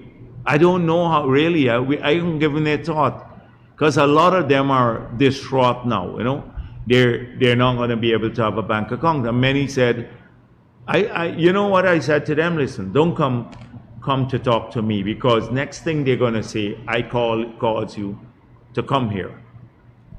So why don't you go publicly and say it? Write to the newspaper and say, I disassociate myself. I never signed up to be a candidate. I signed up for another person. And so I would advise them, if they're listening, to do that, publicly declare that. Maybe if they do that again, then maybe the banks might reconsider it, having done it publicly. And if they have written GCOM, I know some people wrote GCOM to try to come off the list. So if remedial action is taken like that, maybe it would influence the banks. I don't know. That's one way. If they were working for government and they were getting paid through the bank, then that would be a different issue. I don't know. They would have to probably collect their money in cash. But I don't know, we pay in cash too. So we'd have to think through it. We'll have to think through that, how that's dealt with. May Thomas, I found out one thing. When there was this from the other side that said, look at all these people losing their bank accounts. How is it that May Thomas still has a bank account? And I found out, and her accounts were closed by all the bank about a week after the sanction took place. So she does not, as far as I'm told, she does not have a bank account with any bank. So that's all I found out. I didn't ask much more about it. So that's my position as of this time. I don't know further. That's it. I asked, but because they were making it look like she had a bank account and the others lost their account, and saying that some of the banks were treating her preferentially. I think it's Citizen Bank who closed her account. Paid? I don't know how they do that, if she's being paid or not, but I know that for sure that she's not treated preferentially by the banking system. So yes, go on. My second question is concerning, you mentioned it during your earlier method for engineering. I just wanted to know, can you say when and if the technical evaluation was done to determine method for engineering was not capable, on what grounds was the contract then awarded to InterEnergy? So from what I follow, I'm not following because it's a MyPaul issue, and I don't generally follow what MyPaul says. He started off with this, but from what I gather, he's trying to make it seem as though the Prime Minister misled the Parliament. So there was a public process, and there's an evaluation done, and it was recommended that Method 4 be awarded the contract at a particular price. I think it was $7 million. Subsequent to that, it was discovered, that's what we are told, that they did not have the required technical capability, because apparently it was evaluated as a Canadian company, but there were more local people. This is all I'm hearing from them. It was more local people who were part of this arrangement, didn't have a track record, a long track record of doing this sort of work. So they decided not to award the contract. It was decided by the government not to award the contract, which is its right. They then, since 2004, had an MOU with InterEnergy. There were several unsolicited bids thereafter. And this, the InterEnergy, consistent with the MOU, was recommended to the cabinet. It's cold, right? I see you shivering, yes. Here, and all right. Next time you come, you should, yeah, wear a jacket. I see some people coming with their blanket too, right? One young lady with a blanket, here. So it was recommended that they should, given their requisite experience, they should supervise the contract. And the rate was, I think, $650,000 per month. They are currently negotiating with that company. If the negotiations don't go well, they don't conclude the contract. And no contract has been signed as yet. But on Method 4, it was discovered, that's what we heard, that it was discovered that they did not have the requisite experience. So I see now in some quarters it said that they were close to us, Method 4. If they were that close to us, the contract would have gone ahead. It didn't happen.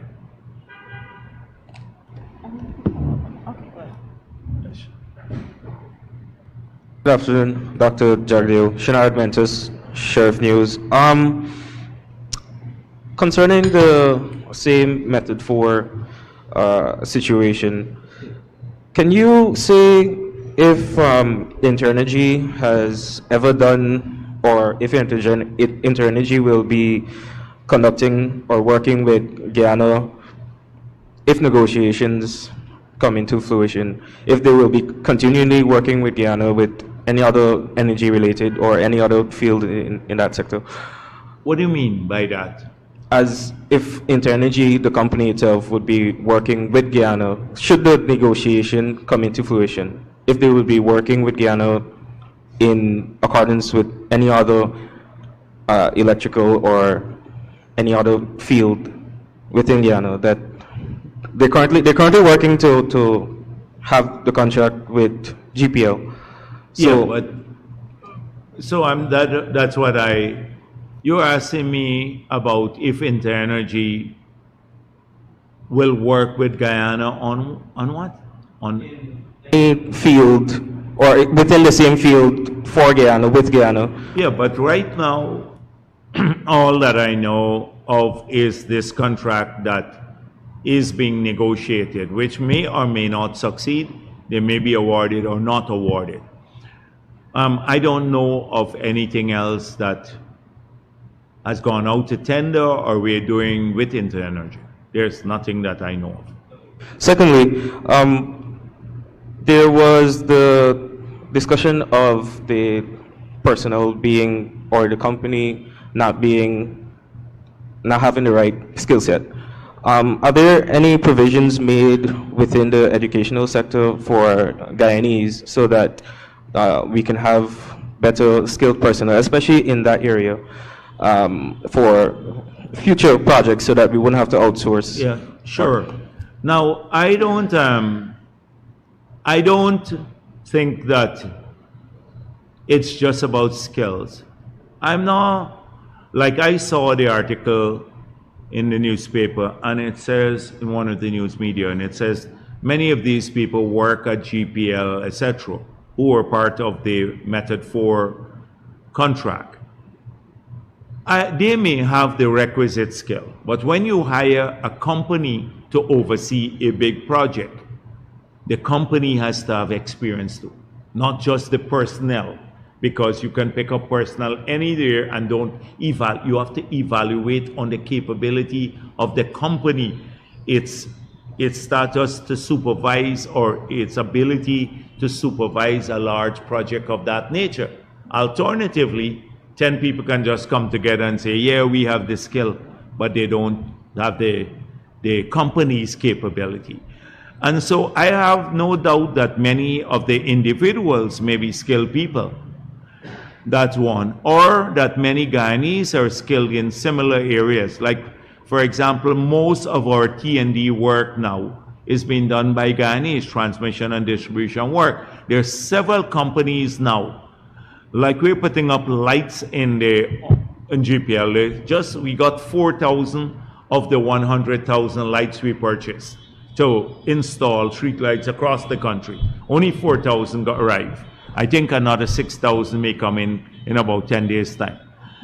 And it is about, they told me about 15 Guyanese companies, private companies that are doing this, not GPL.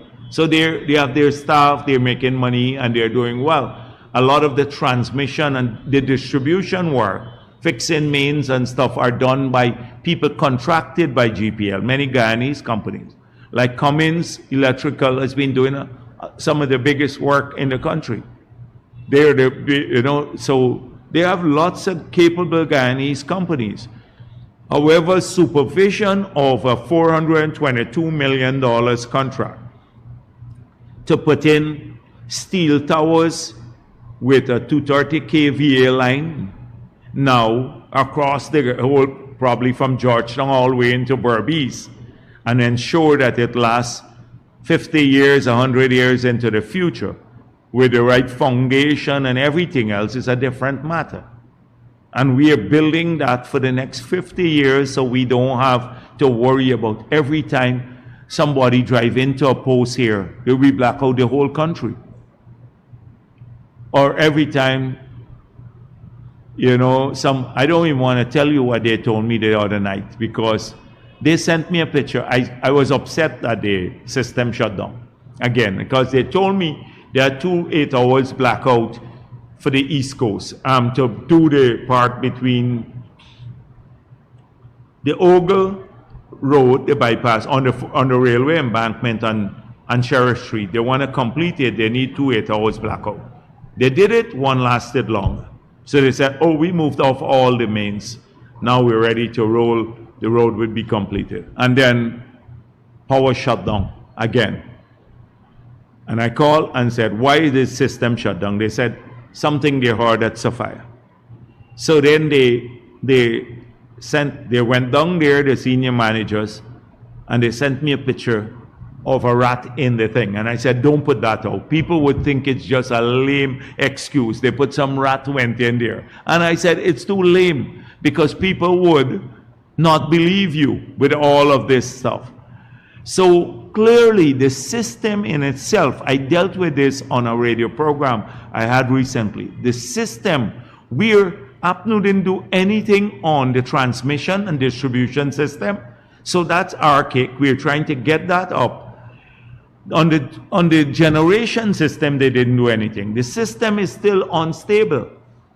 Because if you could have one little rat go and break a feeder and black out a whole area and burn it, then you don't have redundancies. And that's what we're trying to build now, redundancy. So circular system. So if you get a blackout here, if you have a linear system and you have a blackout or some problem here, all the people beyond that point gets blacked out. If you have a circular system, you can route the power in a different direction. So you have redundancy, you have circular systems. That's what we did not have for ages. The aging and big investments are taking place now. It's happening now, but you're going to see the system grow. There's no choice to it. But so it's very different sort of skill I'm talking about. And the education system, yes, must support people who want to go in that direction. I agree with you, because we will need these skills to manage here. Not just the hotel. That's why we set up a hospitality school to train people for the 12 hotels that we're going to have.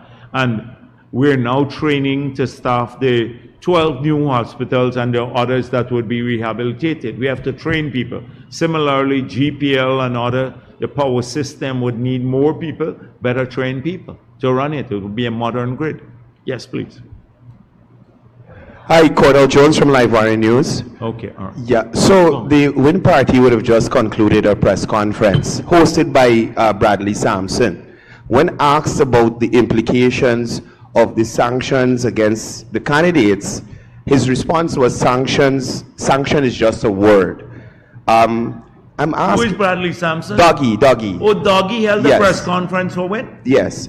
and answered quite a few more questions on the presidential candidate. Do you think politics in Guyana, persons are taking it as some sort of game or joke? And also, this is a pure joke. It's a pure joke. If Doggy is hosting a press conference for WIN, and you know they're making this look our lives. You know, look, this is serious business. It's the future of our children and everyone else. Can you imagine how much disregard they have for us as Guyanese to have that do? A man who brutally on record, videoed, brutally beat a woman with a gun. And a woman who was seeking her payment would host a press conference like that. Now, and they disassociated. You remember the statement? They said, he has nothing to do with us. He's not part of our team, etc. Now, suddenly he hosts a press conference for them and then says, sanction is a word. Well, you tell that to the Mohammed. I saw they asked him, and he said he could travel around the world. The same as Rudin Mohammed. It's not true, another lie. You ask Odessa Primus if sanction is just a word. You ask the others. I can't imagine that they will actually even what sort of thinking goes on? Have Doggy hold a press conference? What's his name? Samson? Lee Samson. Oh. It's really, they're making this like a joke, yeah. And finally, we've seen some actions from some of the local banks. Could you inform Guyanese if it's a similar situation with insurance companies and these persons that are associated with the party? I don't know. I know the sanctions as financial institutions. So I'm sure that the insurance companies are probably looking, especially those that reinsure abroad, especially with US-based entities, they will probably be examining carefully those people too. Abina Rockcliffe, Guyana Standard. Sir, I want to take you back to the Method 4 debacle. Guyana Standard current an article where we identify two issues with it. It being a local company and not having the capacity. And the second one was a sort of incestuous relationship. You said earlier that the company is not close to the government. So is it that your information does not suggest that there are people at GPL who have who have relations with persons or principals at the company? And has it come to your attention that there might have been some formal documents where the maiden name of a spouse of someone at GPL appeared? Further to that. No, but you're speaking in hypothetical. So there are a couple of points here. If this company is close to the government, as the article mentions, and they got a bid, they went through the bidding process, they were evaluated, and it went to cabinet, and cabinet was told this is the best company. And then we didn't conclude the contract with them because we subsequently found out that they did not have the requisite experience. Then that speaks a lot to the integrity of our government. It speaks a lot to the integrity of the government, because if it was so close to us and it was incestuous with the government, and they went through the whole bidding process and they were evaluated and it came to the cabinet for no objection, then they should have awarded. It would have been awarded to them because it's incestuous. So it speaks a ton about the government, and that even if it was close to the government or incestuous with individuals in the government, which you seem to be claiming, and you should mention the names of the people in your article, because you can't just say it generally. If you're so have this information, like you're telling me you have information I haven't seen, publish it. Please publish it. Publish the information. No, but I'm making it clear that I'm not dealing with hypotheticals. You said some lady or something like that was involved. I don't know about that, but you have it. Publish it, then that's fine. But as far as I know, I speak for the party and I'm a member of the government. And the government found out something that they didn't have the requisite experience and we did not go with them. And we're going with a company, we're negotiating with a company that is experienced, that has done this in many countries in the world. It speaks a lot about the integrity of the government. Now, if you think that there are individuals in GPL who've been trying to steer this in a particular way, call the names of the people. So let it go in the public domain. We don't have a problem with that, and let them respond. But I can't deal. Some lady, who is this lady? This is what I'm trying to get on the record, that the government at no point heard of any relations between that company and Kesh Nandlal. No, I don't. I've never heard about that. Okay. Further, does this speak to a breakdown at the level at NPTAB that they would have approved this company without checking to see if it has the capacity and the experience? So the thing is that it depends on, I don't know what went on at NPTAB or with the evaluators, because you hire evaluators, if they assess the individuals or the company, but I know for sure when the information came about the company and its requisite experience, the government took action. And there are lots of things. You remember which party took the cabinet out of award of contract. It was this party. The cabinet used to award contracts. We changed the law to say that the cabinet only has a no objection role now. No, very few countries in the world have that. But this is all about, it is about sidetracking from the main issues. As far as I'm concerned, that the government of Guyana did not sign a contract with this company, regardless of whether it was closed or not to us. It did not sign. In fact, it canceled a bid that was approved already, or a no objection was given to. Secondly, there is a negotiation process with a company that is experienced and for supervision of a project that needs supervision. That's what's going on. It's a routine thing for me practically. This is all amounting over making a mountain out of a molehill for a particular purpose. You want to talk about corruption on Mahipal? Ask him why in 5 years they never once comply with the law, the Procurement Act of Guyana, and post the awards made by NPTAB to the site. Every year under the PPP, since we resumed office, every single award made by NPTAB has been posted on that site. Who got the contract, the method of procurement, the size of contract. Every single one of that, that's the law, the Procurement Act. In 5 years under APNU, not one post is up there. We didn't know who contracts were awarded to. You ask, how did they, where is this, the 600 million that's missing from the 1.8 billion project that they did at Durban Park?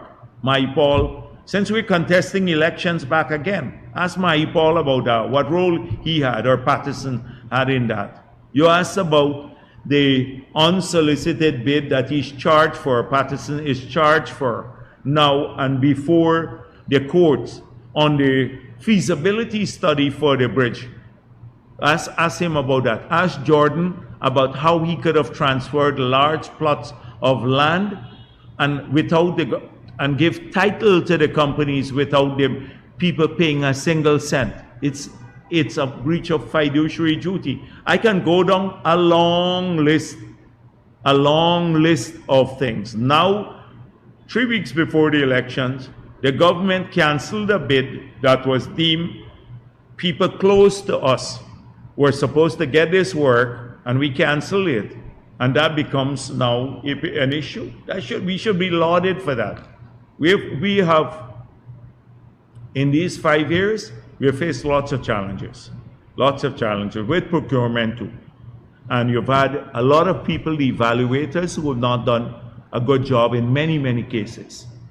We changed the procurement system, so 5 to maybe 7,000 people, Guyanese, now become small contractors by awarded on the basis of rates, because if they were bidding, they would never get a chance to get a contract. And that's, we've changed the lives of maybe 7,000 people who are doing work now across this country. So that's how I'd approach that. If there's evidence of a link between... Well, all of hypothetical, you show me the evidence. Why don't you publish that in the Demar? I would appreciate if you allow me to finish my question. Yeah.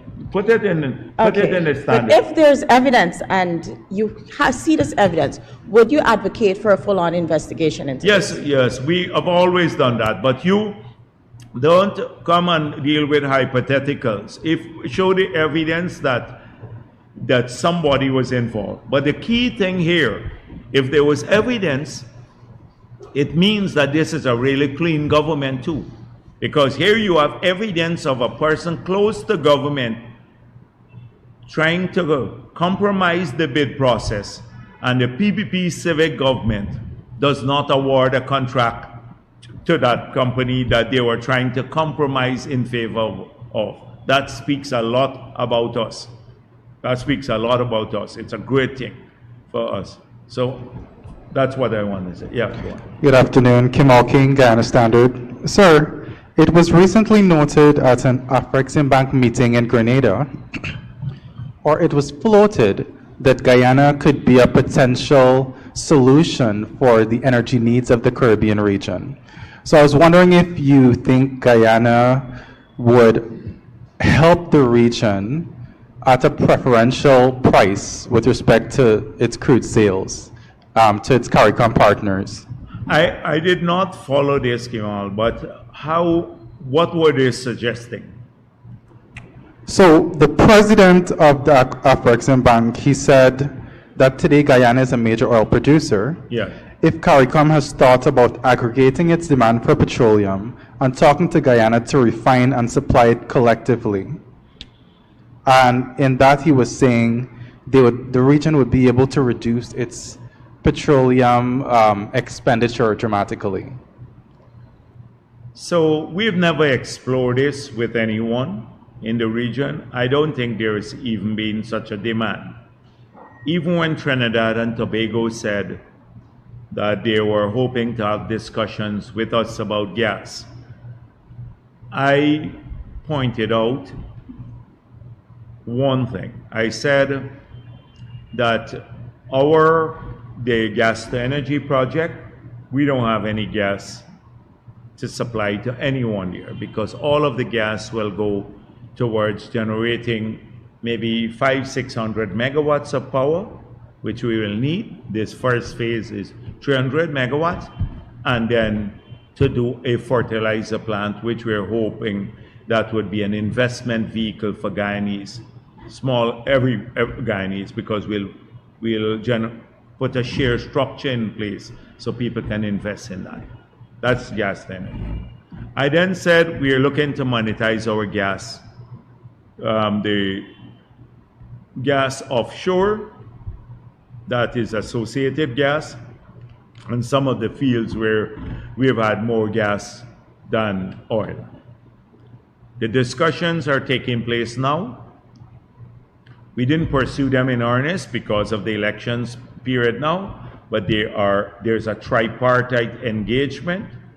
We've been talking to Suriname about the possibility to eventually, because they have a gas field close to ours in the quarantine area. But they are not formally part of the tripartite discussion between government, Exxon, and what's the name of the company? Fulcrum LNG. And Fulcrum Energy.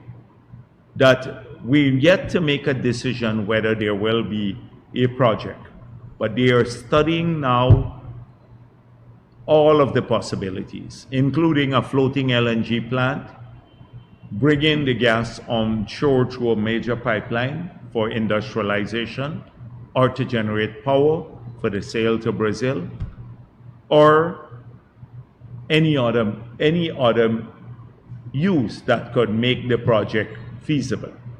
I said in that context, they should explore Trinidad's proposal to procure gas from Guyana for their refinery. So we didn't exclude that, but that's only one of 4 possibilities for the use of the gas, or they can. And if that's the most feasible for the project, then I'm sure the people who are going to invest in the project may want to opt for that. So far, we have not received any joint proposal from CARICOM about the sale of our crude and then refining that crude to supply refined products to the region. There's no such thing. So I think maybe the president of the African Bank is saying that given we're a producer, a major producer, that may be an option, but there's no formal proposal before us. And when and if and when it's made, we will then examine it on its merit. But right now there is no proposal. Okay, what I'd also like to get at is the fact that since you have said in the past that it's Guyana's preference that because it sells its crude openly on the international market, it gets the best prices, and that is your preference. So would you be open to a deal with the CARICOM region that allows them a discounted price or something like that? That is something we have to examine only when we have a specific proposal. I don't want to deal with hypotheticals here because I just pointed out earlier about how we can get the price of refined products down in Guyana, even when we don't refine crude, by procuring in larger quantities and investing in storage capability in the country. If there is a proposal that where you may sell your crude at a particular price, but then get the benefit in refined products, then that is something we are exploring. In fact, we've been exploring that with U.S. companies too. We've been exploring that with a U.S. company where we would sell a quantity of our crude, and then they would resell us, they refine or supply back us with the refined products at a lower cost than we are now procuring globally, which will end up with significant lower costs to our consumers here in Guyana. So we're open to exploring any option, but let's see it when it comes. There's nothing to talk about because there's no proposal now. Okay, as the government moves forward and continues its spending, especially on infrastructure projects, do you have plans to close in on risk areas in the procurement chain for waste and corruption? The thing is that a lot of their procurement, if you look at, for example, the housing, we spent about close to $300 billion on housing. No foreign company has been awarded these contracts. There a lot of talk about how Chinese companies, I dealt with that. If you look at the amount of, a lot of it is still ongoing, like the 20,000 houses on the East Coast. We are getting their output. We have major problems with delivery. Not so much the procurement, but delivery. People are slow to complete a lot of the projects that we have awarded. In housing, on infrastructure, young professional homes, and also the core homes. You know how many young professionals have come to me and said, the contractors are delayed a year, they're waiting, they're paying their mortgages, and their people are waiting. So we have a problem with many people, local contractors. Some are doing an excellent job, and many are not fulfilling their promises or doing substandard work. We have to fix that, apart from the procurement, to make sure that it is done well. But who do you go to then? If you don't have, people are at the limit, you'd have to engage foreign contractors. So we can then get a company to come in and do 2,000 houses of a particular standard, because it's prefabricated and you move fast. And in the next term, I think we'd have to do about 45,000 houses. Now you're talking about that. So it's the balance between giving our people opportunities and getting the work done fast enough and giving some foreign companies a toehold. So it is procurement, but it's also a question of capacity, etc. But definitely strengthening procurement throughout it will be an important issue for us. I just wanted, I spoke about the last government, and I told you about what we put on the site. Transparency is not about the procurement, it's about ensuring that the citizens have the information to question it. And that's why every contract that we have given, awarded by NPTAB over a certain price, is now on that site. And the method of procurement. So whether it was competitive bidding or sole sourcing, you will see it there too. And you can then question, why did they sole source this project here? So those are done. So definitely, yes, it is something that came up at the consultations about strengthening procurement. If you look at my speech there at the consultations manifesto, I spoke of that in great detail. I'm also asking about like engineers, the government's engineers and public servants who are involved in procurement. Are there risk areas, especially with respect to engineers, to give potted estimates and things like that? There is that. I came right here and said people do that. That they do. There are lots of things we have had to struggle with. For example, and I say it again, and we now have a greater handle on it, but 2 years ago, we had to go out and threaten people. We've had cases where they would award a contract. So a road would need maybe just rehabilitation, but on the bills of quantity, it will look like a completely new road. And then we award a contract for a new road, and then the engineer, we have had cases where the engineers go to the contractor and say, we will approve payments for the whole road if you share the money with us. But really, it should have been only about 60% of the road to be done. We've had that. We've had people falsified procurement. We've had the evaluation. By just, and it's laziness and neglect, but you get a result. For example, we found a few cases where the people doing the evaluation don't actually do the evaluation. One, they're a 3-member panel selected randomly. One person would do it, and he would send it to the others, and they just sign the document. They wouldn't even look at the document. We've had cases where the announced price at the bid opening was used to do the evaluation and not the actual going through the tender document. There are lots of these things that happens.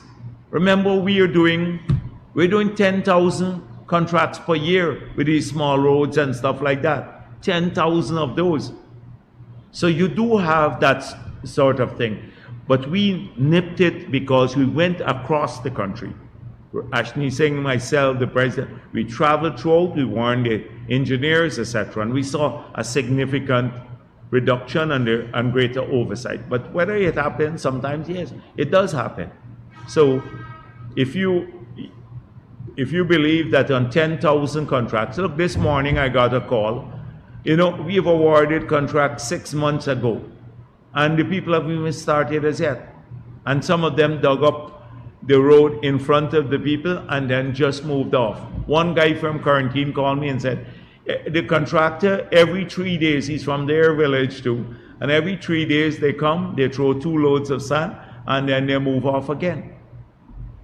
That sort of thing happens, but given the scale of what we are doing, the transformation and the pace of transformation in this country, and the transparency putting up the bid prices and everything else, we have done 100 times more than APNU in terms of civil works, and we have been more transparent about it.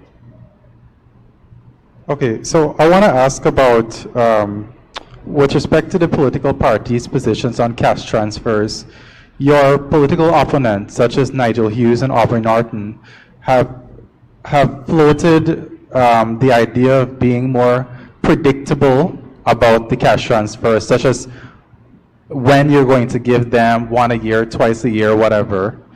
Nigel Hughes has, for example, floated like, let's say a person gets a cash transfer every year on his birthday or something. I don't want to waste my time with Nigel Hughes. Nobody pays attention with Nigel Hughes now. It's like, that's why people are not going to his meetings, because of the same, they see that there's no thought to it. Have you ever listened to them talk about wealth creation?